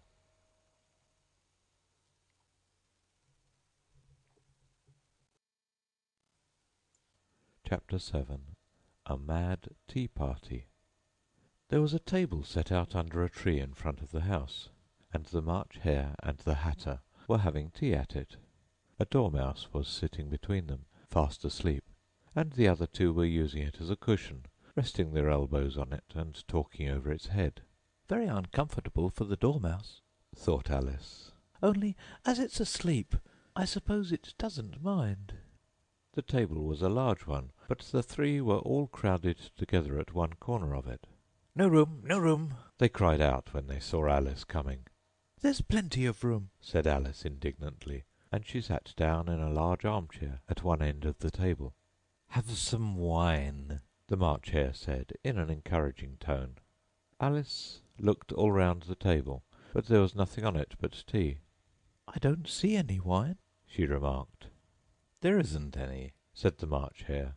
Then it wasn't very civil of you to offer it, said Alice angrily. It wasn't very civil of you to sit down without being invited, said the March Hare. I didn't know it was your table, said Alice. It's laid for a great many more than 3. Your hair wants cutting, said the Hatter. He had been looking at Alice for some time, with great curiosity, and this was his first speech. You should learn not to make personal remarks, Alice said with some severity. It's very rude. The Hatter opened his eyes very wide on hearing this, but all he said was, Why is a raven like a writing desk? Come, we shall have some fun now, thought Alice. I'm glad they've begun asking riddles. I believe I can guess that, she added aloud. Do you mean that you think you can find out the answer to it? said the March Hare. Exactly so, said Alice. Then you should say what you mean, the March Hare went on. I do, Alice hastily replied. At least I mean what I say. That's the same thing, you know. Not the same thing a bit, said the Hatter. You might just as well say that I see what I eat is the same thing as I eat what I see. You might as well say, added the March Hare, that I like what I get is the same thing as I get what I like. You might as well say, added the Dormouse, who seemed to be talking in his sleep, that I breathe when I sleep is the same thing as I sleep when I breathe. It is the same thing with you, said the Hatter, and here the conversation dropped, and the party sat silent for a minute, while Alice thought over all she could remember about ravens and writing desks, which wasn't much. The Hatter was the first to break the silence. What day of the month is it? he said, turning to Alice. He had taken his watch out of his pocket, and was looking at it uneasily, shaking it every now and then, and holding it to his ear. Alice considered a little, and then said, The 4th. 2 days wrong, sighed the Hatter. I told you butter wouldn't suit the works, he added, looking angrily at the March Hare. It was the best butter, the March Hare meekly replied. Yes, but some crumbs must have got in as well, the Hatter grumbled. You shouldn't have put it in with the bread knife. The March Hare took the watch and looked at it gloomily. Then he dipped it into his cup of tea and looked at it again, but he could think of nothing better to say than his first remark. It was the best butter, you know. Alice had been looking over his shoulder with some curiosity. What a funny watch, she remarked. It tells the day of the month, and doesn't tell what o'clock it is. Why should it? muttered the Hatter. Does your watch tell you what year it is? Of course not, Alice replied very readily. But that's because it stays the same year for such a long time together.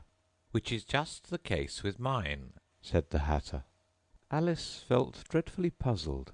The Hatter's remark seemed to have no sort of meaning in it, and yet it was certainly English.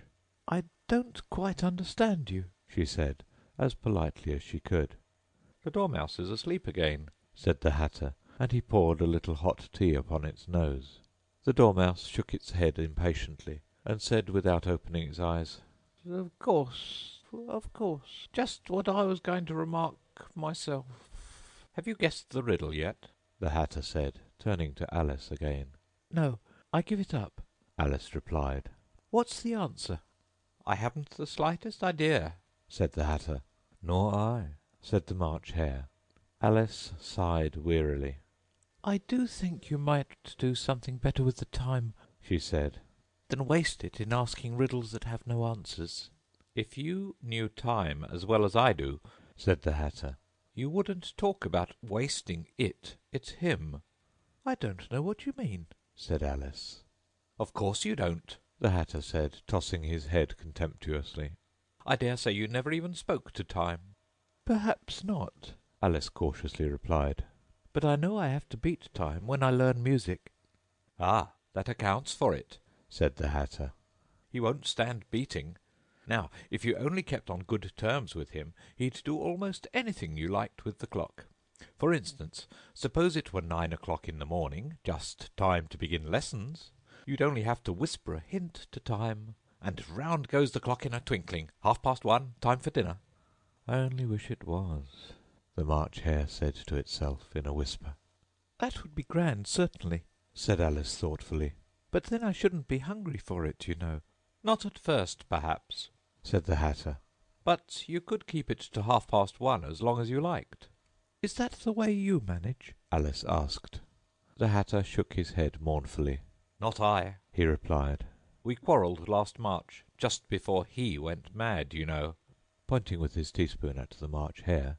"It was at the great concert given by the Queen of Hearts, and I had to sing 'Twinkle, twinkle, little bat, how I wonder what you're at.' You know the song, perhaps?" "I've heard something like it," said Alice. "It goes on, you know," the Hatter continued, "in this way. Up above the world you fly, like a tea-tray in the sky. Twinkle, twinkle—" Here the Dormouse shook itself and began singing in its sleep. "Twinkle, twinkle, twinkle, twinkle," and went on so long that they had to pinch it to make it stop. "Well, I'd hardly finished the first verse," said the Hatter, "when the Queen jumped up and bawled out, 'He's murdering the time! Off with his head!'" "How dreadfully savage!" exclaimed Alice. "And ever since that," the Hatter went on in a mournful tone, "he won't do a thing I ask. It's always 6 o'clock now." A bright idea came into Alice's head. "Is that the reason so many tea things are put out here?" she asked. "Yes, that's it. Said the Hatter with a sigh. It's always tea-time, and we've no time to wash the things between whiles." "Then you keep moving round, I suppose?" said Alice. "Exactly so, Said the Hatter. as the things get used up." "But what happens when you come to the beginning again?" Alice ventured to ask. "Suppose we change the subject," the March Hare interrupted, yawning. "I'm getting tired of this. I vote the young lady tells us a story." "I'm afraid I don't know one," said Alice, rather alarmed at the proposal. "Then the Dormouse shall." They both cried, "Wake up, Dormouse!" and they pinched it on both sides at once. The Dormouse slowly opened his eyes. "I wasn't asleep," he said in a hoarse, feeble voice. "I heard every word you fellows were saying." "Tell us a story," said the March Hare. "Yes, please do," pleaded Alice. "And be quick about it," added the Hatter. "or you'll be asleep again before it's done. Once upon a time there were 3 little sisters, The Dormouse began in a great hurry. and their names were Elsie, Lacie, and Tilly, and they lived at the bottom of a well." "What did they live on?" said Alice, who always took a great interest in questions of eating and drinking. "They lived on treacle." said the Dormouse, after thinking a minute or two. "They couldn't have done that, you know," Alice gently remarked. "They'd have been ill." "So they were. Said the Dormouse. Very ill." Alice tried to fancy to herself what such an extraordinary way of living would be like, but it puzzled her too much, so she went on, "But why did they live at the bottom of a well?" "Take some more tea," the March Hare said to Alice, very earnestly. "I've had nothing yet," Alice replied in an offended tone. "so I can't take more." "You mean you can't take less," said the Hatter. "It's very easy to take more than nothing." "Nobody asked your opinion," said Alice. "Who's making personal remarks now?" the Hatter asked triumphantly. Alice did not quite know what to say to this, so she helped herself to some tea and bread and butter, and then turned to the Dormouse and repeated her question. "Why did they live at the bottom of a well?" The Dormouse again took a minute or two to think about it, and then said, "It was a treacle well." "There's no such thing." Alice was beginning very angrily, but the Hatter and the March Hare went, "Shh, shh!" and the Dormouse sulkily remarked, "If you can't be civil, you'd better finish the story for yourself." "No, please go on," Alice said very humbly. "I won't interrupt again. I dare say there may be one." "One indeed," said the Dormouse indignantly. However, he consented to go on. "And so these three little sisters, they were learning to draw, you know." "What did they draw?" said Alice, quite forgetting her promise. "Treacle," said the Dormouse, without considering at all this time. "I want a clean cup," interrupted the Hatter. "Let's all move one place on." He moved on as he spoke, and the Dormouse followed him. The March Hare moved into the Dormouse's place, and Alice, rather unwillingly, took the place of the March Hare. The Hatter was the only one who got any advantage from the change, and Alice was a good deal worse off than before, as the March Hare had just upset the milk jug into his plate. Alice did not wish to offend the Dormouse again, so she began very cautiously. "But I don't understand. Where did they draw the treacle from?" "You can draw water out of a water well, said the Hatter. so I should think you could draw a treacle out of a treacle well. Eh, stupid?" "But they were in the well," Alice said to the Dormouse, not choosing to notice this last remark. "Of course they were. Said the Dormouse. Well in." This answer so confused poor Alice that she let the Dormouse go on for some time without interrupting it. "They were learning to draw," The Dormouse went on, yawning and rubbing its eyes, for it was getting very sleepy. "and they drew all manner of things, everything that begins with an M." "Why with an M?" said Alice. "Why not?" said the March Hare. Alice was silent. The Dormouse had closed its eyes by this time, and was going off into a doze, but on being pinched by the Hatter it woke up again with a little shriek, and went on, "That begins with an M, such as mousetraps, and the moon, and memory, and muchness. You know, you say things are much of a muchness. Did you ever see such a thing as a drawing of a muchness?" "Really, now you ask me," said Alice, very much confused. "I don't think—" "Then you shouldn't talk," said the Hatter. This piece of rudeness was more than Alice could bear. She got up in great disgust and walked off. The Dormouse fell asleep instantly, and neither of the others took the least notice of her going, though she looked back once or twice, half hoping that they would call after her. The last time she saw them, they were trying to put the Dormouse into the teapot. "At any rate, I'll never go there again," said Alice, as she picked her way through the wood. "It's the stupidest tea-party I ever was at in all my life." Just as she said this, she noticed that one of the trees had a door leading right into it.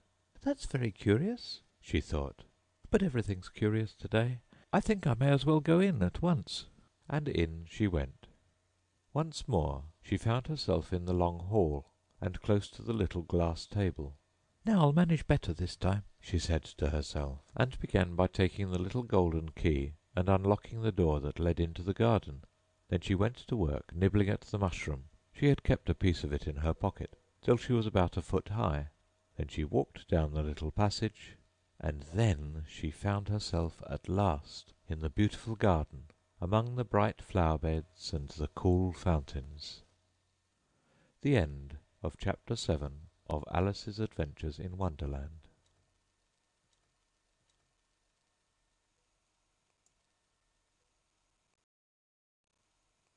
Chapter 8. The Queen's Croquet Ground. A large rose tree stood near the entrance of the garden. The roses growing on it were white, but there were 3 gardeners at it, busily painting them red. Alice thought this a very curious thing, and she went nearer to watch them, and just as she came up to them she heard one of them say, "Look out now, Five. Don't go splashing paint over me like that." "I couldn't help it," said Five in a sulky tone. "Seven jogged my elbow." On which Seven looked up and said, "That's right, Five. Always lay the blame on others." "You'd better not talk," said Five. "I heard the Queen say only yesterday you deserved to be beheaded." "What for?" said the one who had spoken first. "That's none of your business, too," said Seven. "Yes, it is his business, said Five. and I'll tell him. It was for bringing the cook tulip roots instead of onions." Seven flung down his brush, and had just begun, "Well, of all the unjust things." when his eye chanced to fall upon Alice as she stood watching them, and he checked himself suddenly. The others looked round also, and all of them bowed low. "Would you tell me," said Alice, a little timidly, "why you're painting those roses?" 5 and 7 said nothing, but looked at 2. 2 began in a low voice, Why, the fact is, you see, miss, this here ought to have been a red rose tree, and we put a white one in by mistake, and if the Queen was to find it out, we should all have our heads cut off, you know. So you see, miss, we're doing our best, afore she comes, to—" At this moment 5, who had been anxiously looking across the garden, called out, "The Queen! The Queen!" and the 3 gardeners instantly threw themselves flat upon their faces. There was a sound of many footsteps, and Alice looked round, eager to see the Queen. First came 10 soldiers carrying clubs. These were all shaped like the 3 gardeners, oblong and flat, with their hands and feet at the corners. Next the 10 courtiers. These were ornamented all over with diamonds, and walked 2 and 2, as the soldiers did. After these came the royal children. There were 10 of them, and the little dears came jumping merrily along, hand, in couples. They were all ornamented with hearts.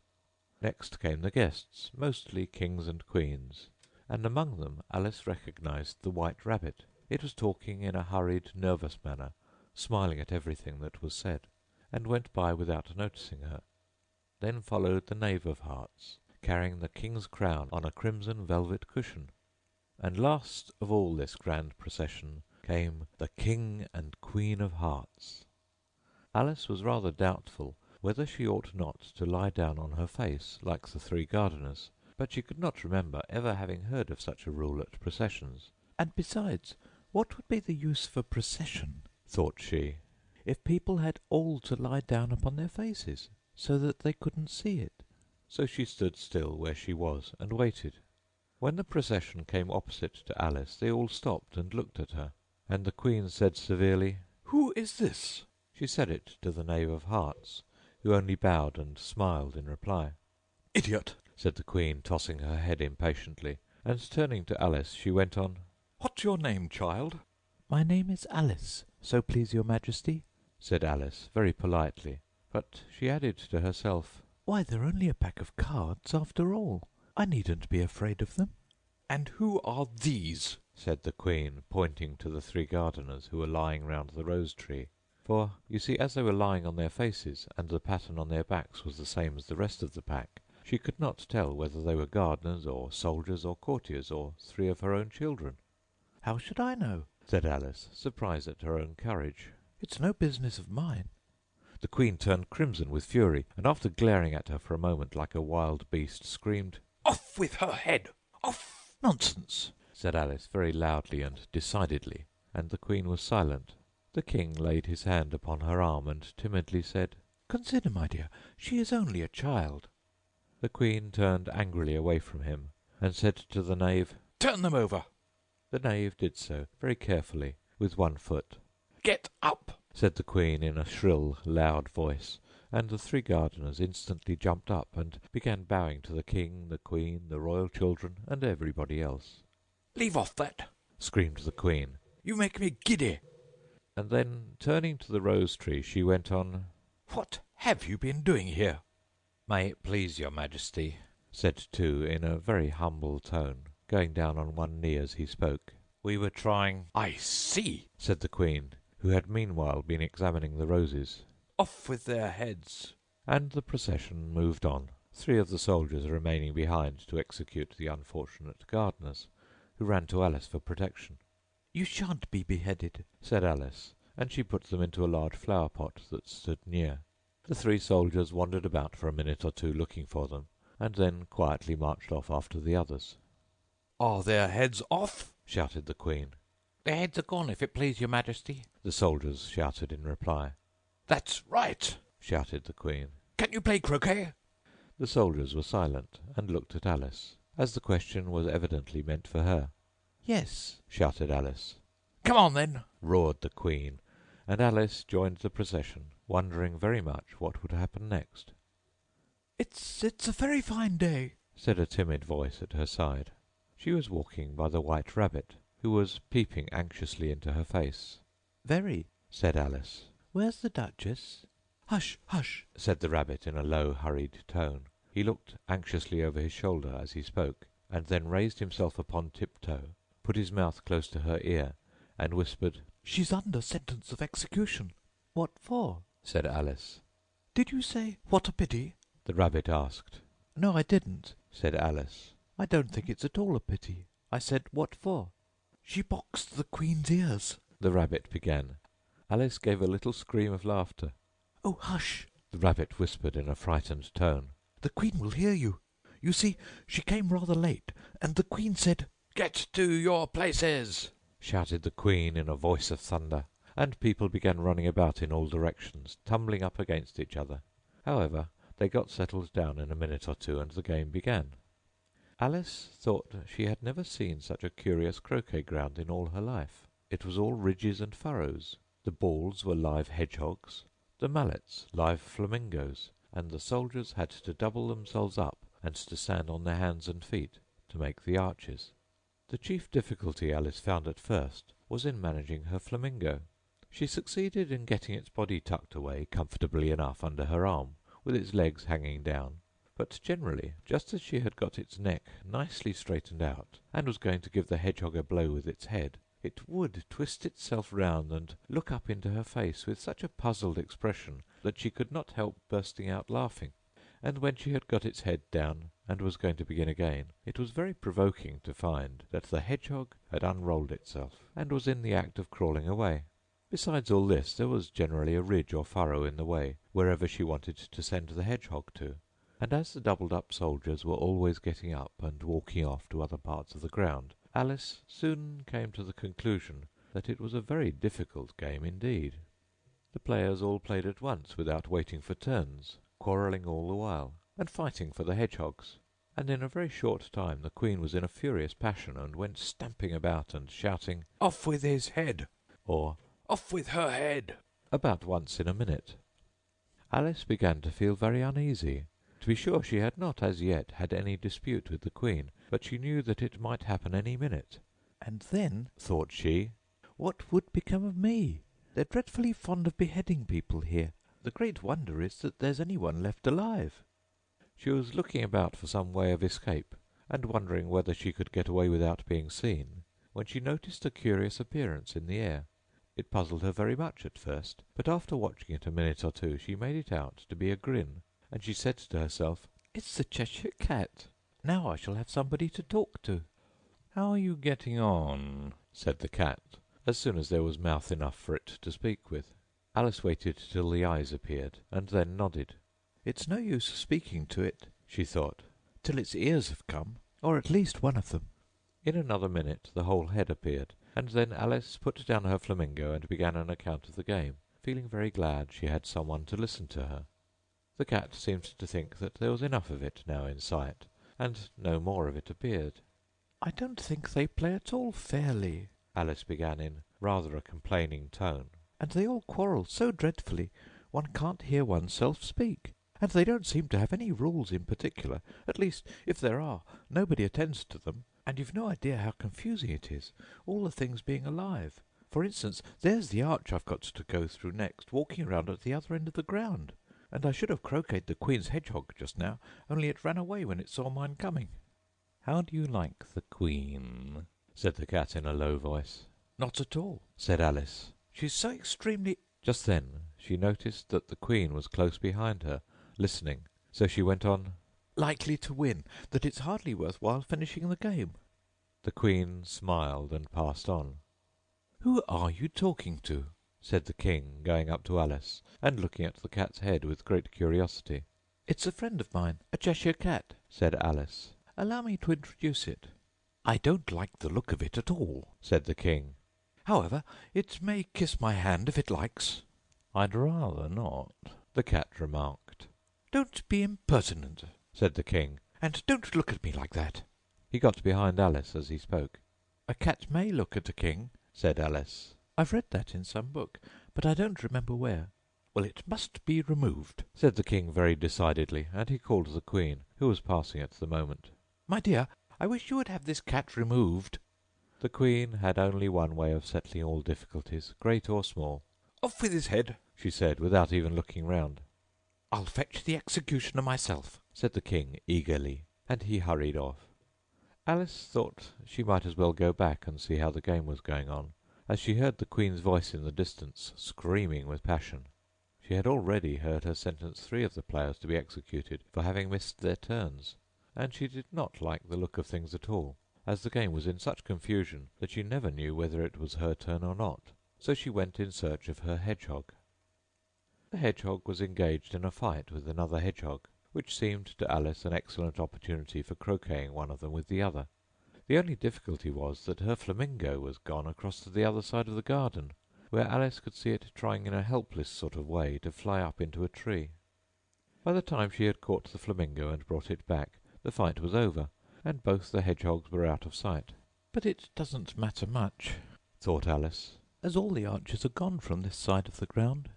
so she tucked it away under her arm, that it might not escape again, and went back for a little more conversation with her friend. When she got back to the Cheshire Cat, she was surprised to find quite a large crowd collected round it.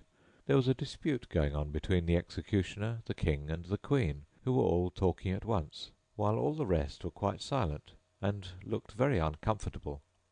The moment Alice appeared, she was appealed to by all 3 to settle the question, and they repeated their arguments to her, though, as they all spoke at once, she found it very hard indeed to make out exactly what they said. The executioner's argument was that you couldn't cut off a head unless there was a body to cut it off from, that he had never had to do such a thing before, and he wasn't going to begin at his time of life. The king's argument was that anything that had a head could be beheaded, and that you weren't to talk nonsense. The queen's argument was that if something wasn't done about it in less than no time, she'd have everybody executed all round. It was this last remark that had made the whole party look so grave and anxious. Alice could think of nothing else to say but, "It belongs to the Duchess. You'd better ask her about it." "She's in prison," the queen said to the executioner. "Fetch her here." And the executioner went off like an arrow. The cat's head began fading away the moment he was gone, and by the time he had come back with the Duchess, it had entirely disappeared. So the king and the executioner ran wildly up and down looking for it, while the rest of the party went back to the game. The end of Chapter 8 of Alice's Adventures in Wonderland.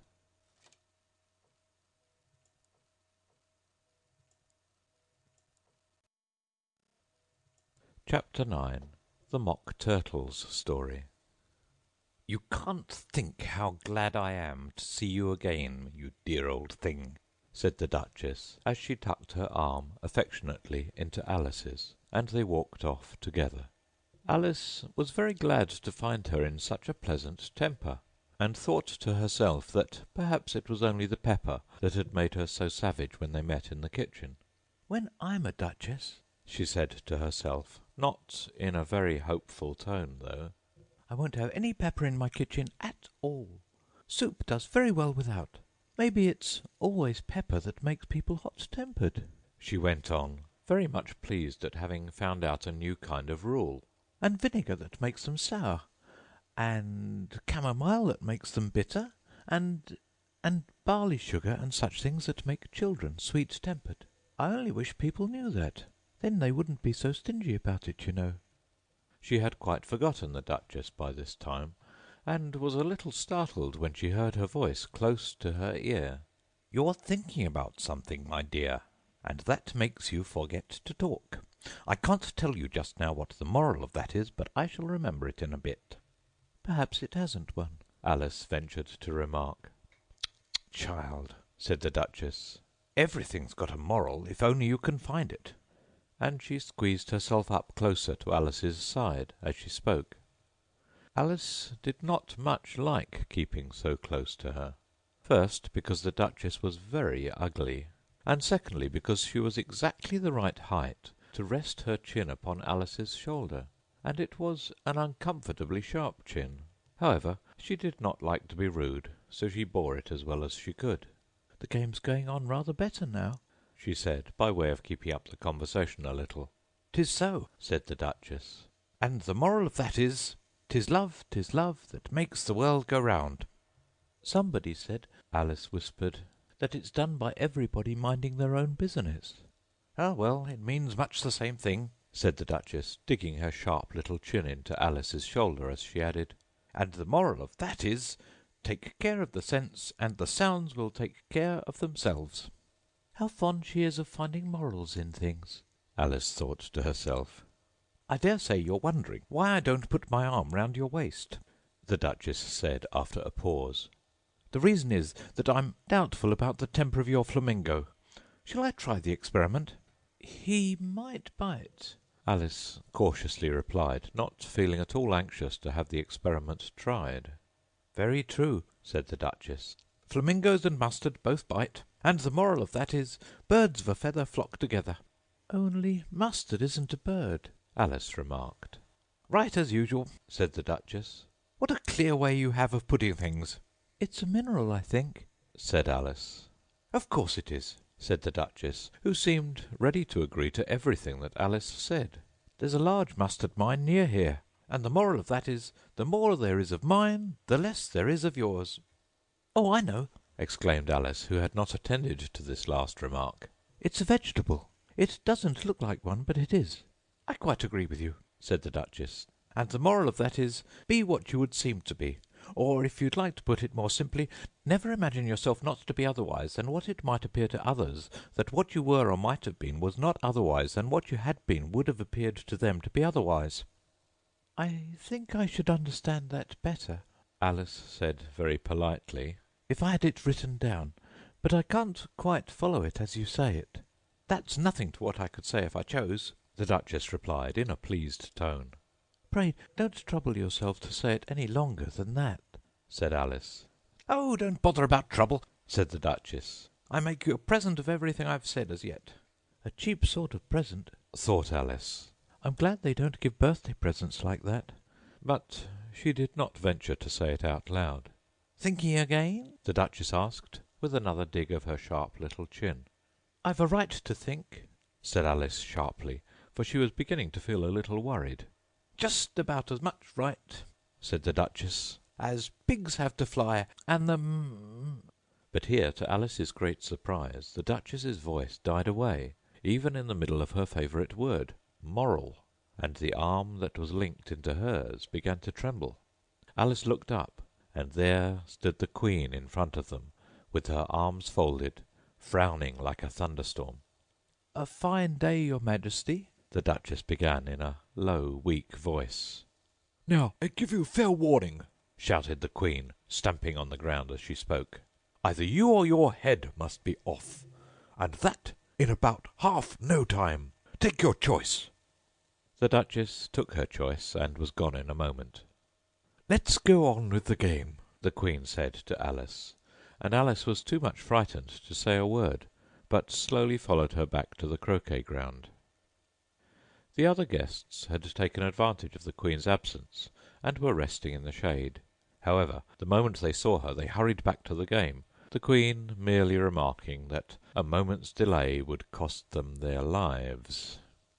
All the time they were playing, the Queen never left off quarrelling with the other players, and shouting, "Off with his head!" or "Off with her head!" Those whom she sentenced were taken into custody by the soldiers, who of course had to leave off being archers to do this, so that by the end of half an hour or so there were no archers left, and all the players, except the King, the Queen, and Alice, were in custody and under sentence of execution. Then the Queen left off, quite out of breath, and said to Alice, "Have you seen the mock turtle yet?" No, said Alice. I don't even know what a mock turtle is. "It's the thing mock turtle soup is made from," said the Queen. I never saw one, or heard of one, said Alice. "Come on, then," said the Queen. "and he shall tell you his history." As they walked off together, Alice heard the King say in a low voice to the company generally, "You are all pardoned." Come, that's a good thing, she said to herself, for she had felt quite unhappy at the number of executions the Queen had ordered. They very soon came upon a gryphon lying fast asleep in the sun. If you don't know what a gryphon is, look at the picture. "Up, lazy thing," said the Queen. "and take this young lady to see the mock turtle, and to hear his history." I must go back and see after some executions I have ordered." And she walked off, leaving Alice alone with the Gryphon. Alice did not quite like the look of the creature, but on the whole she thought it would be quite as safe to stay with it as to go after that savage queen, so she waited. The Gryphon sat up and rubbed its eyes. Then it watched the queen till she was out of sight. Then it chuckled. "What fun!" said the Gryphon, half to itself, half to Alice. "What is the fun?" said Alice. "Why, she," said the Gryphon. "It's all her fancy, that. They never executes nobody, you know. Come on." "Everybody says 'come on' here," thought Alice, as she went slowly after it. "I never was so ordered about in all my life, never." They had not gone far before they saw the Mock Turtle in the distance, sitting sad and lonely on a little ledge of rock, and as they came nearer, Alice could hear him sighing as if his heart would break. She pitied him deeply. "What is his sorrow?" she asked the Gryphon, and the Gryphon answered very nearly in the same words as before. "It's all his fancy, that. He hasn't got no sorrow, you know. Come on." So they went up to the Mock Turtle, who looked at them with large eyes full of tears, but said nothing. "This here young lady," said the Gryphon, "she wants for to know your history, she do." "I'll tell it to her," said the Mock Turtle in a deep, hollow tone. "Sit down, both of you, and don't speak a word till I've finished." So they sat down, and nobody spoke for some minutes. Alice thought to herself, "I don't see how he can even finish if he doesn't begin." but she waited patiently. "Once," said the Mock Turtle at last, with a deep sigh, "I was a real turtle." These words were followed by a very long silence, broken only by an occasional exclamation of "Rrrr" from the Gryphon, and the occasional heavy sobbing of the Mock Turtle. Alice was very nearly getting up and saying, "Thank you, sir, for your interesting story." but she could not help thinking there must be more to come, so she sat still and said nothing. "When we were little," the Mock Turtle went on at last, more calmly, though still sobbing a little now and then, "we went to school in the sea. The master was an old turtle. We used to call him Tortoise." "Why did you call him Tortoise if he wasn't one?" Alice asked. "We called him Tortoise because he taught us," said the Mock Turtle angrily. "Really, you are very dull. You ought to be ashamed of yourself for asking such a simple question," added the Gryphon, and then they both sat silent and looked at poor Alice, who felt ready to sink into the earth. At last the Gryphon said to the Mock Turtle, "Drive on, old fellow. Don't be all day about it." And he went on in these words. "Yes, we went to school in the sea, though you may not believe it." "I never said I didn't," interrupted Alice. "You did," said the Mock Turtle. "Hold your tongue," added the Gryphon, before Alice could speak again. The Mock Turtle went on. "We had the best of educations. In fact, we went to school every day." "I've been to a day school too," said Alice. "You needn't be so proud as all that." "With extras?" asked the Mock Turtle, a little anxiously. "Yes," said Alice. "we learnt French and music." "And washing?" said the Mock Turtle. "Certainly not," said Alice indignantly. "Ah, then yours wasn't a really good school," said the Mock Turtle in a tone of great relief. "Now at ours they had at the end of the bill French, music, and washing extra." "You couldn't have wanted it much, said Alice. living at the bottom of the sea." "I couldn't afford to learn it," said the Mock Turtle with a sigh. "I only took the regular course." "What was that?" inquired Alice. "Reeling and writhing, of course, to begin with," the Mock Turtle replied, "and then the different branches of arithmetic: ambition, distraction, uglification, and derision." "I never heard of uglification," Alice ventured to say. "What is it?" The Gryphon lifted up both its paws in surprise.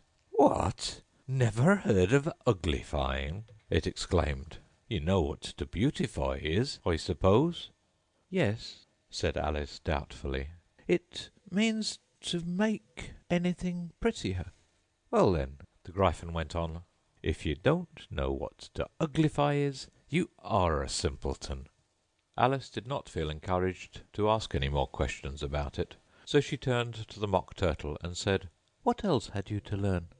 "Well, there was mystery," the Mock Turtle replied, counting off the subjects on his flappers. "Mystery ancient and modern, with seaography. Then drawling. The drawling master was an old conger eel that used to come once a week. He taught us drawling, stretching, and fainting in coils." What was that like? said Alice. "Well, I can't show it you myself," the Mock Turtle said.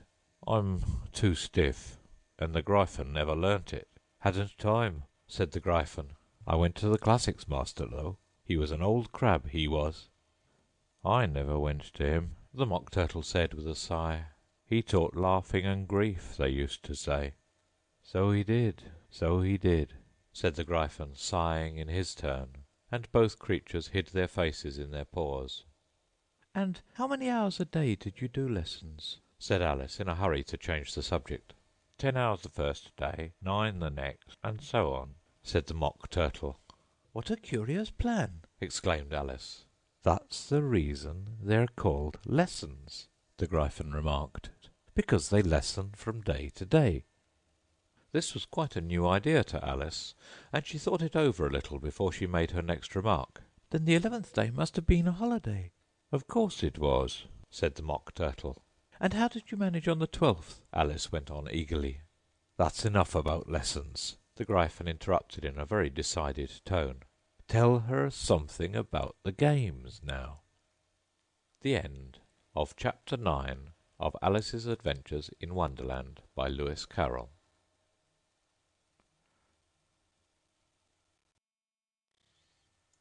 Chapter 10. The Lobster Quadrille. The Mock Turtle sighed deeply, and drew the back of one flapper across his eyes. He looked at Alice and tried to speak, but for a minute or two sobs choked his voice. "Same as if he had a bone in his throat," said the Gryphon, and it set to work shaking him and punching him in the back. At last the Mock Turtle recovered his voice, and, with tears running down his cheeks, he went on again. "You may not have lived much under the sea." I haven't, said Alice. "And perhaps you were never even introduced to a lobster." Alice began to say, I once tasted, but checked herself hastily and said, no, never. "So you can have no idea what a delightful thing a lobster quadrille is." No, indeed, said Alice. What sort of a dance is it? "Why," said the Gryphon, "you first form into line along the seashore." "2 lines!" cried the Mock Turtle. "Seals, turtles, salmon, and so on. Then, when you've cleared all the jellyfish out of the way—" "That generally takes some time," interrupted the Gryphon. "You advance twice, each with a lobster as a partner," cried the Gryphon. "Of course," the Mock Turtle said. "Advance twice, set to partners. Change lobsters, and retire in same order," continued the Gryphon. "Then, you know," the Mock Turtle went on, "you throw the—" "The lobsters!" shouted the Gryphon, with a bound into the air. "As far out to sea as you can." "Swim after them!" screamed the Gryphon. "Turn a somersault in the sea!" cried the Mock Turtle, capering wildly about. "Change lobsters again!" yelled the Gryphon at the top of its voice. "Back to land again, and that's all the first figure," said the Mock Turtle, suddenly dropping his voice; and the 2 creatures, who had been jumping about like mad things all this time, sat down again very sadly and quietly, and looked at Alice. It must be a very pretty dance, said Alice timidly. "Would you like to see a little of it?" said the Mock Turtle. Very much indeed, said Alice. "Come, let's try the first figure," said the Mock Turtle to the Gryphon. "We can do without lobsters, you know. Which shall sing?" "Oh, you sing. I've forgotten the words," said the Gryphon. So they began solemnly dancing round and round Alice, every now and then treading on her toes when they passed too close, and waving their forepaws to mark the time, while the Mock Turtle sang this very slowly and sadly. "Will you walk a little faster, said a whiting to a snail? There's a porpoise close behind us, and he's treading on my tail.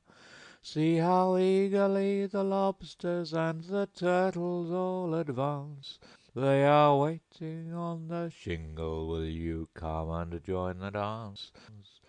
Will you, won't you, will you, won't you, will you join the dance? Will you, won't you, will you, won't you join the dance? You can really have no notion how delightful it will be when they take us up and throw us with the lobsters out to sea. But the snail replied, too far, and gave a look askance. Said he thanked the whiting kindly, but he would not join the dance. Would not, could not, would not, could not, would not join the dance. Would not, could not, would not, could not join the dance. What matters it how far we go? His scaly friend replied. There is another shore, you know, upon the other side. The further off from England, the nearer is to France. Then turn not pale, beloved snail, but come and join the dance. Will you, won't you, will you, won't you, will you join the dance? Oh, will you, won't you, will you, won't you join the dance? Thank you. It's a very interesting dance to watch, said Alice, feeling very glad that it was over at last. and I do so like that curious song about the whiting. Oh, as to the whiting, said the Mock Turtle, you've seen them, of course. Yes, said Alice. I've often seen them at Din. She checked herself hastily. I don't know where Din may be, said the Mock Turtle, but if you've seen them so often, of course you know what they're like. I believe so, Alice replied thoughtfully. They have their tails in their mouths, and they're all over crumbs. You're wrong about the crumbs, said the Mock Turtle.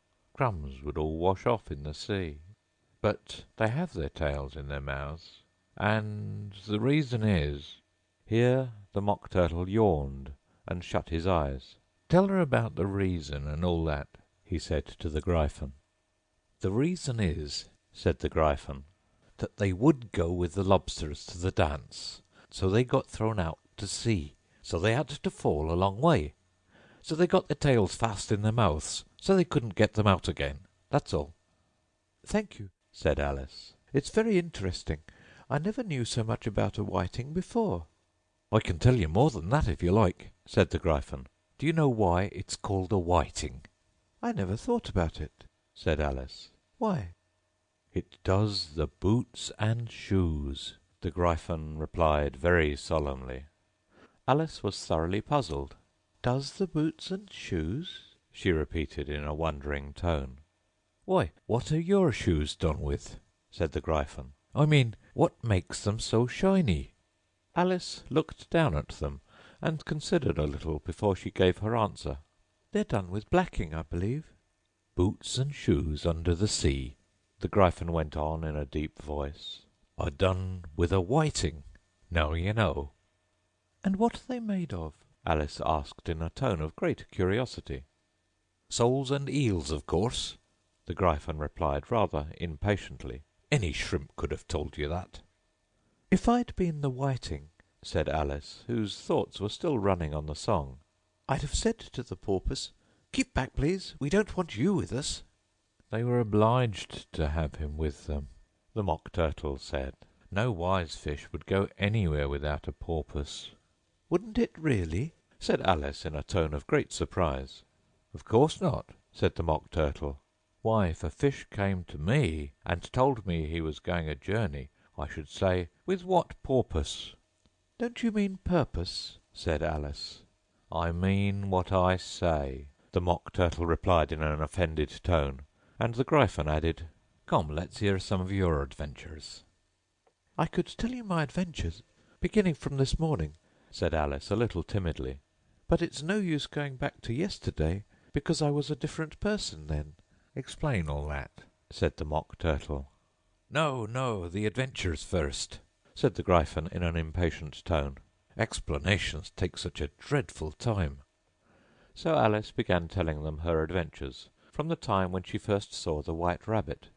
She was a little nervous about it just at first. The two creatures got so close to her, one on each side, and opened their eyes and mouths so very wide. But she gained courage as she went on. Her listeners were perfectly quiet till she got to the part about her repeating, "You are old, Father William," to the caterpillar, and the words all coming different.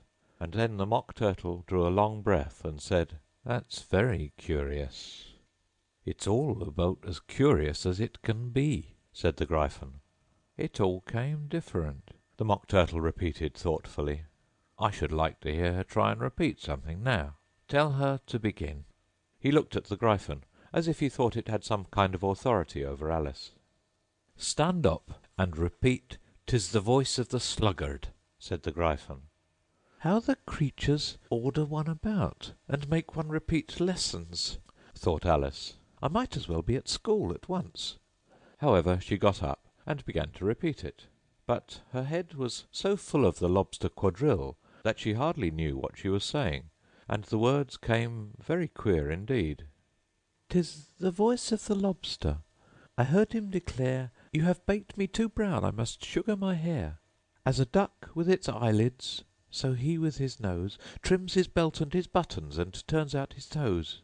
When the sands are all dry, he is gay as a lark, and will talk in contemptuous tones of the shark.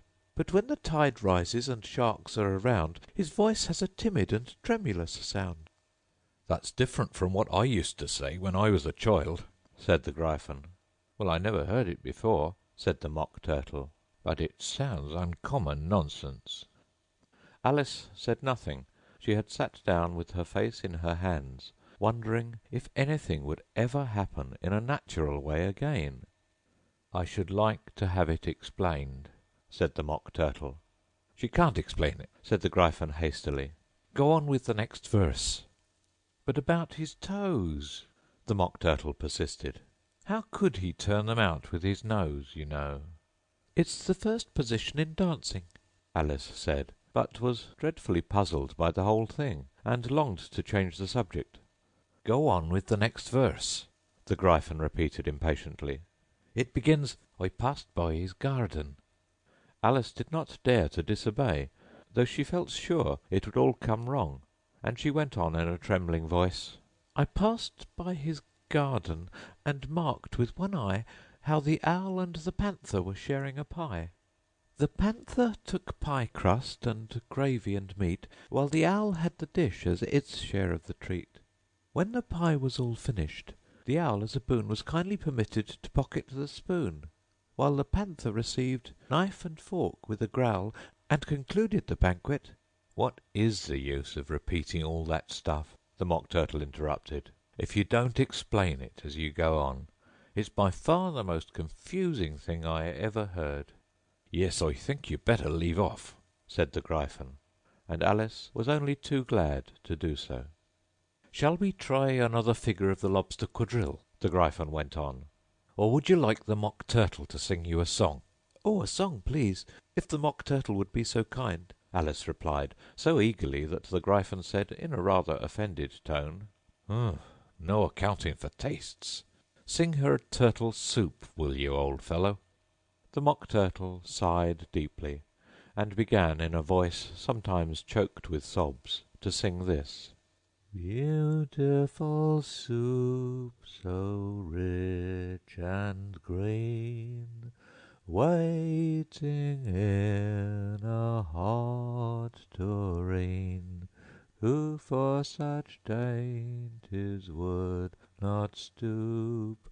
Soup of the evening, beautiful soup. Soup of the evening, beautiful soup.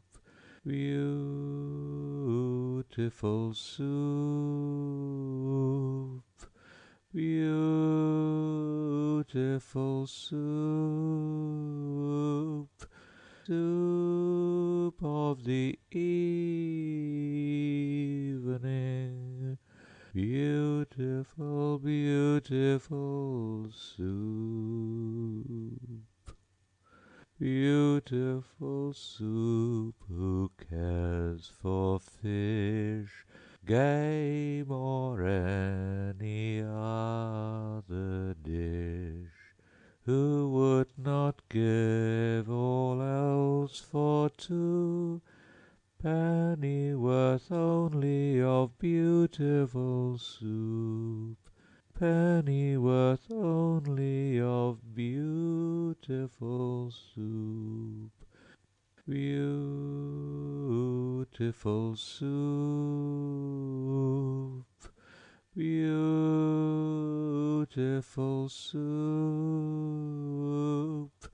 Soup of the evening. Beautiful, beautiful soup. Chorus again, cried the Gryphon, and the Mock Turtle had just begun to repeat it when a cry of "The trial's beginning!" was heard in the distance. "Come on!" cried the Gryphon, and, taking Alice by the hand, it hurried off, without waiting for the end of the song. "What trial is it?" Alice panted as she ran, but the Gryphon only answered "Come on!" and ran the faster, while more and more faintly came, carried on the breeze that followed them, the melancholy words, "Soup of the evening, beautiful, beautiful soup." The end of Chapter 10 of Alice's Adventures in Wonderland by Lewis Carroll.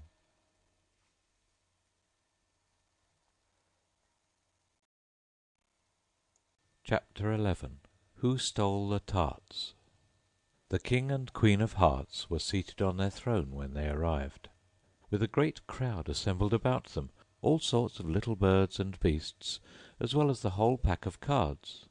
The knave was standing before them in chains, with a soldier on each side to guard him, and near the king was the White Rabbit, with a trumpet in one hand and a scroll of parchment in the other.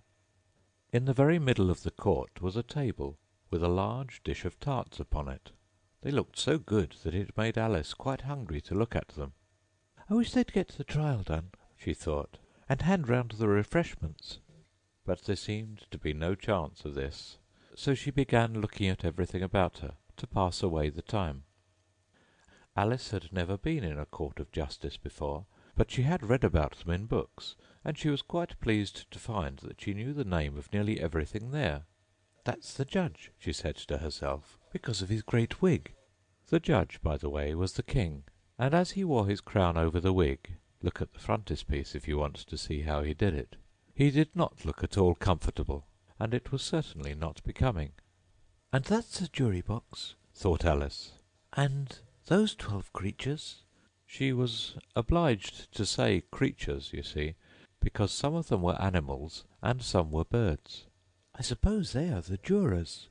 She said this last word 2 or 3 times over to herself, being rather proud of it, for she thought, and rightly too, that very few little girls of her age knew the meaning of it at all.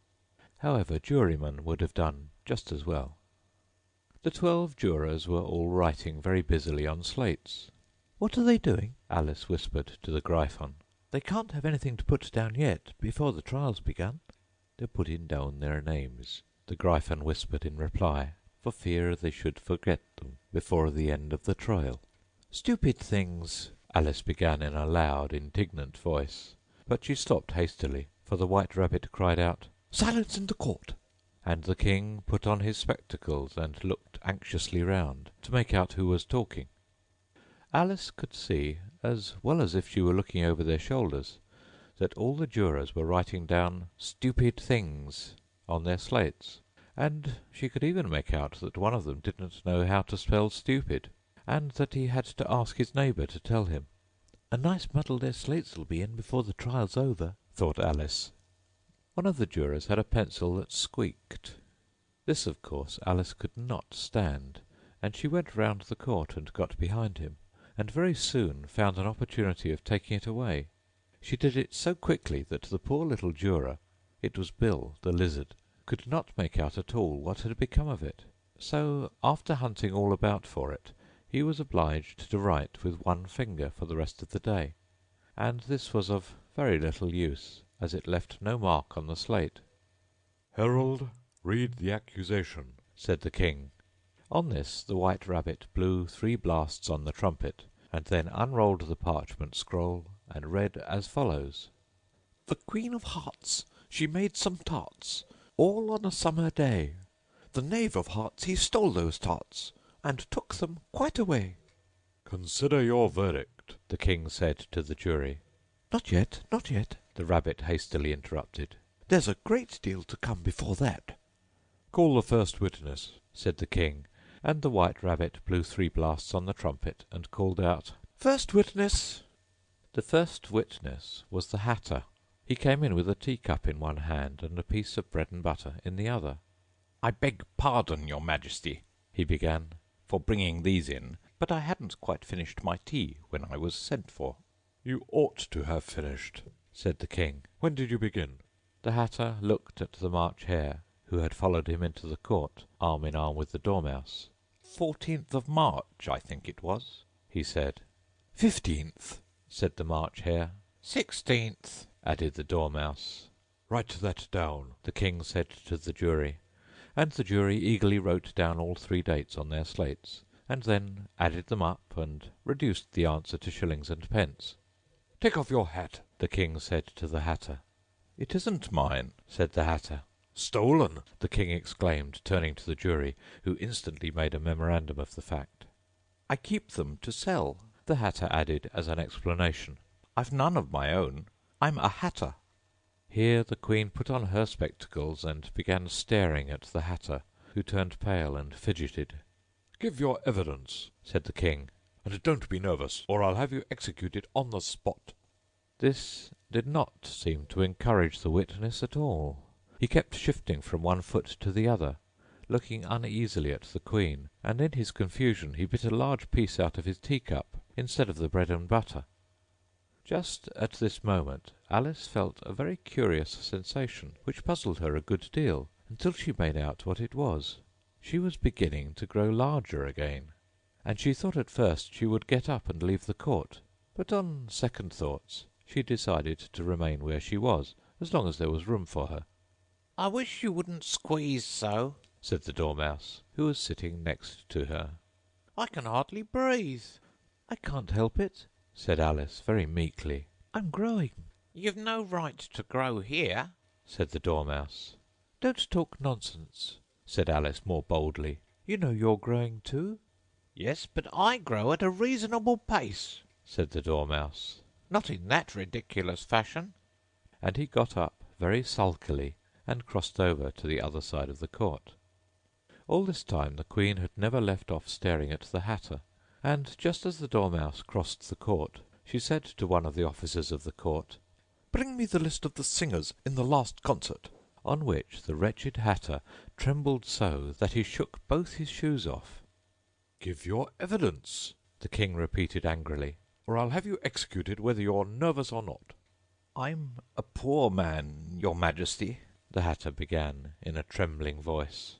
and I hadn't begun my tea not above a week or so, and what with the bread and butter getting so thin, and the twinkling of the tea— "The twinkling of the what?" said the king. It began with the tea. The Hatter replied. "Of course twinkling begins with a T," Said the king sharply. "Do you take me for a dunce? Go on." I'm a poor man, The Hatter went on. and most things twinkled after that. Only the March Hare said— I didn't. The March Hare interrupted in a great hurry. You did. Said the Hatter. I deny it. Said the March Hare. "He denies it." Said the king. "Leave out that part." Well, at any rate, the Dormouse said— The Hatter went on, looking anxiously round to see if he would deny it too. But the Dormouse denied nothing, being fast asleep. After that, Continued the Hatter, I cut some more bread and butter. But what did the Dormouse say? one of the jury asked. That I can't remember. Said the Hatter. "You must remember," Remarked the king. "or I'll have you executed." The miserable Hatter dropped his teacup and bread and butter, and went down on one knee. I'm a poor man, your majesty. He began. "You're a very poor speaker." Said the king. Here one of the guinea pigs cheered, and was immediately suppressed by the officers of the court. As that is rather a hard word, I will just explain to you how it was done. They had a large canvas bag, which tied up at the mouth with strings. Into this they slipped the guinea pig head first, and then sat upon it. "I'm glad I've seen that done," thought Alice. "I've so often read in the newspapers at the end of trials there was some attempt at applause, which was immediately suppressed by the officers of the court, and I never understood what it meant till now." If that's all you know about it, you may stand down, continued the king. "I can't go no lower," said the Hatter. "I'm on the floor as it is." then you may sit down. The king replied. Here the other guinea pig cheered, and was suppressed. "Come, that finished the guinea pigs," thought Alice. "Now we shall get on better." "I'd rather finish my tea," said the Hatter with an anxious look at the Queen, who was reading the list of singers. You may go, said the king, and the Hatter hurriedly left the court without even waiting to put his shoes on. "And just to take his head off outside," the Queen added to one of the officers, but the Hatter was out of sight before the officer could get to the door. "Call the next witness," said the king. The next witness was the Duchess's cook. She carried the pepper box in her hand, and Alice guessed who it was even before she got into the court by the way the people near the door began sneezing all at once. "Give your evidence," said the king. "Shan't," said the cook. The king looked anxiously at the White Rabbit, who said in a low voice, "Your Majesty must cross-examine this witness." "Well, if I must, I must," the king said with a melancholy air, and after folding his arms and frowning at the cook till his eyes were nearly out of sight, he said in a deep voice, "What are tarts made of?" "Pepper mostly," said the cook. "Treacle," said a sleepy voice behind her. "Collar that dormouse!" the Queen shrieked out. "Behead that dormouse! Turn that dormouse out of court! Suppress him! Pinch him! Off with his whiskers!" For some minutes the whole court was in confusion, getting the dormouse turned out, and by the time they had settled down again, the cook had disappeared. "Never mind," said the king with an air of great relief. "Call the next witness." And he added in an undertone to the Queen, "Really, my dear, you must cross-examine the next witness. It quite makes my forehead ache." Alice watched the White Rabbit as he fumbled over the list, feeling very curious to see what the next witness would be like. "For they haven't got much evidence yet," she said to herself. Imagine her surprise when the White Rabbit read out at the top of his shrill little voice the name Alice. The end of Chapter 11 of Alice's Adventures in Wonderland by Lewis Carroll.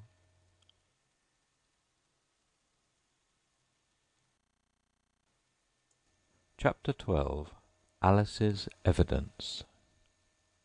"Here!" cried Alice, quite forgetting in the flurry of the moment how large she had grown in the last few minutes, and she jumped up in such a hurry that she tipped over the jury box with the edge of her skirt, upsetting all the jurymen onto the heads of the crowd below, and there they lay sprawling about, reminding her very much of a globe of goldfish she had accidentally upset the week before. "Oh, I beg your pardon!" she exclaimed in a tone of great dismay, and began picking them up again as quickly as she could, for the accident of the goldfish kept running in her head, and she had a vague sort of idea that they must be collected at once and put back into the jury box, or they would die. "The trial cannot proceed," said the king in a very grave voice, "until all the jurymen are back in their proper places. All," he repeated with great emphasis, looking hard at Alice as he said so. Alice looked at the jury box and saw that in her haste she had put the lizard in head downwards, and the poor little thing was waving its tail about in a melancholy way, being quite unable to move. She soon got it out again and put it right. "Not that it signifies much," she said to herself. "I should think it would be quite as much use in the trial one way up as the other." As soon as the jury had a little recovered from the shock of being upset, and their slates and pencils had been found and handed back to them, they set to work very diligently to write out a history of the accident, all except the lizard, who seemed too much overcome to do anything but sit with its mouth open, gazing up into the roof of the court. "What do you know about this business?" the king said to Alice. Nothing, said Alice. "Nothing whatever?" Persisted the king. nothing whatever. Said Alice. "That's very important," The king said, turning to the jury. They were just beginning to write this down on their slates when the White Rabbit interrupted. Unimportant, your Majesty means, of course, He said in a very respectful tone, but frowning and making faces at him as he spoke. "Unimportant, of course, I meant," The king hastily said, and went on to himself in an undertone, "important, unimportant, unimportant, important, as if he were trying which word sounded best. Some of the jury wrote it down important and some unimportant. Alice could see this as she was near enough to look over their slates. But it doesn't matter a bit, she thought to herself. At this moment the king, who had been for some time busily writing in his notebook, called out, "Silence!" and read out from his book, "Rule 42. All persons more than a mile high to leave the court." Everybody looked at Alice. I'm not a mile high, Said Alice. "You are," Said the king. "nearly 2 miles high," Added the queen. Well, I shan't go, at any rate. Said Alice. Besides, that's not a regular rule. You invented it just now. "It's the oldest rule in the book," Said the king. Then it ought to be number 1. Said Alice. The king turned pale and shut his notebook hastily. "Consider your verdict," He said to the jury in a low, trembling voice. There's more evidence to come yet, please, your Majesty, Said the White Rabbit, jumping up in a great hurry. This paper has just been picked up. "What's in it?" Said the queen. I haven't opened it yet, said the White Rabbit, but it seems to be a letter written by the prisoner to somebody. "It must have been that," said the king, "unless it was written to nobody, which isn't usual, you know." Who was it directed to? Said one of the jurymen. It isn't directed at all, Said the White Rabbit. In fact, there's nothing written on the outside. He unfolded the paper as he spoke, and added, It isn't a letter after all. It's a set of verses. Are they in the prisoner's handwriting? Asked another of the jurymen. No, they're not, Said the White Rabbit. and that's the queerest thing about it. The jury all looked puzzled. "He must have imitated somebody else's hand," Said the king. The jury all brightened up again. Please, your Majesty, Said the knave. I didn't write it, and I can't prove I did. There's no name signed at the end. "If you didn't sign it," Said the king. "that only makes the matter worse. You must have meant some mischief, or else you'd have signed your name like an honest man." There was a general clapping of hands at this. It was the first really clever thing the king had said that day. "That proves his guilt," Said the queen. It proves nothing of the sort. Said Alice. Why, you don't even know what they're about. "Read them," Said the king. The White Rabbit put on his spectacles. Where shall I begin, please, your Majesty? He asked. "Begin at the beginning," The king said gravely. "and go on till you come to the end. Then stop." These were the verses the White Rabbit read. They told me you had been to her, and mentioned me to him. She gave me a good character, but said I could not swim. He sent them word I had not gone. We know it to be true. If she should push the matter on, what would become of you? I gave her 1, they gave him 2, you gave us 3 or more. They all returned from him to you, though they were mine before. If I or she should chance to be involved in this affair, he trusts to you to set them free, exactly as we were.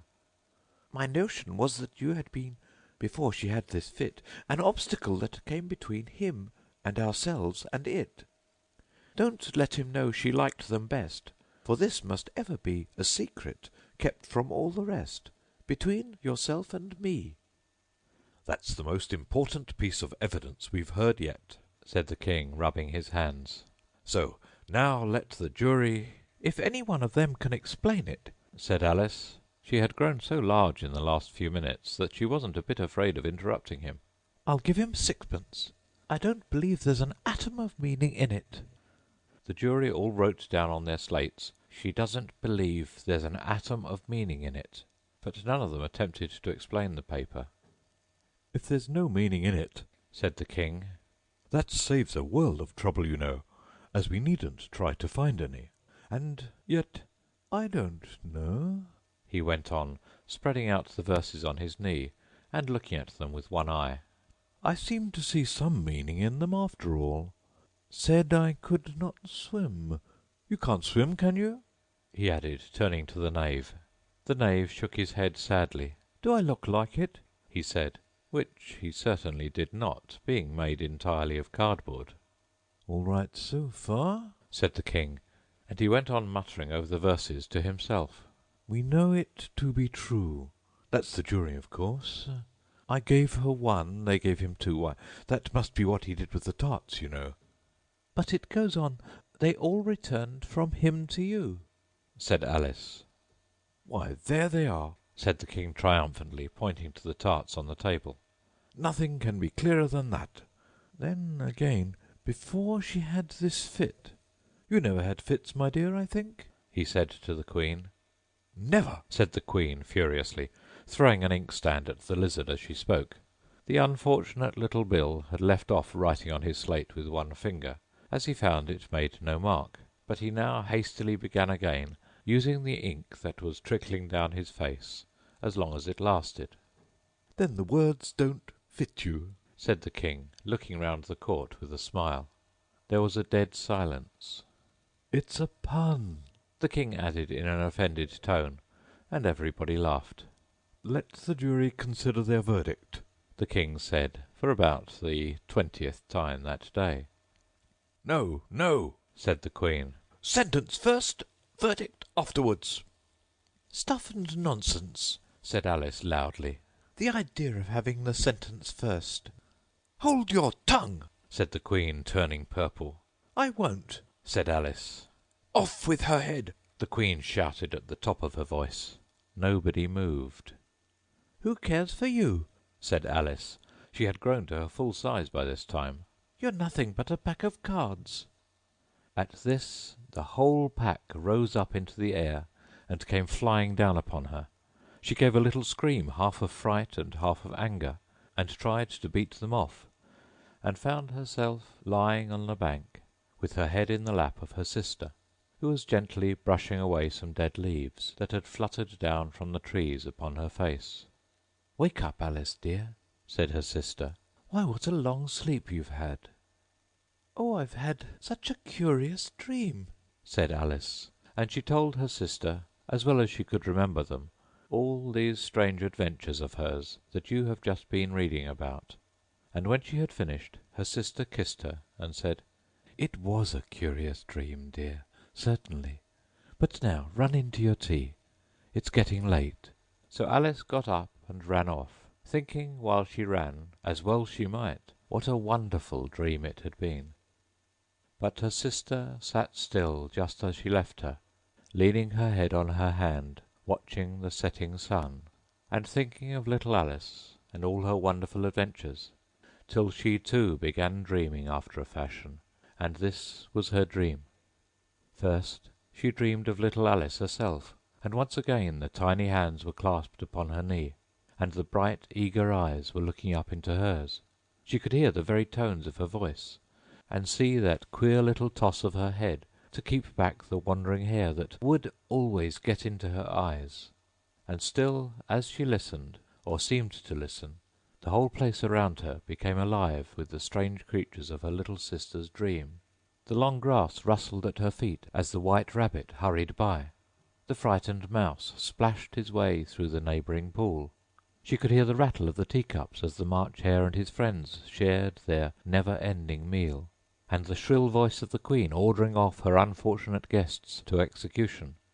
Once more the pig baby was sneezing on the Duchess's knee, while plates and dishes crashed around it. Once more the shriek of the gryphon, the squeaking of the lizard's slate pencil, and the choking of the suppressed guinea pigs filled the air, mixed up with the distant sobs of the miserable mock turtle. So she sat on with closed eyes, and half believed herself in Wonderland, though she knew she had but to open them again, and all would change to dull reality. The grass would be only rustling in the wind, and the pool rippling to the waving of the reeds. The rattling teacups would change to tinkling sheep bells, and the queen's shrill cries to the voice of the shepherd boy, and the sneeze of the baby, the shriek of the gryphon, and all the other queer noises would change, she knew, to the confused clamour of the busy farmyard, while the lowing of the cattle in the distance would take the place of the mock turtle's heavy sobs.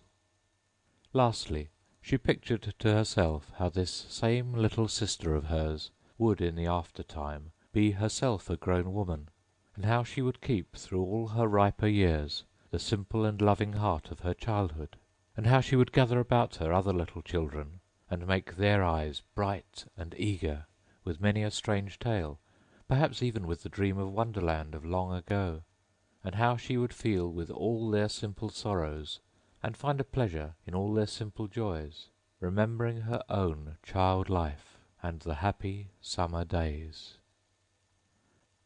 The End of Alice's Adventures in Wonderland by Lewis Carroll.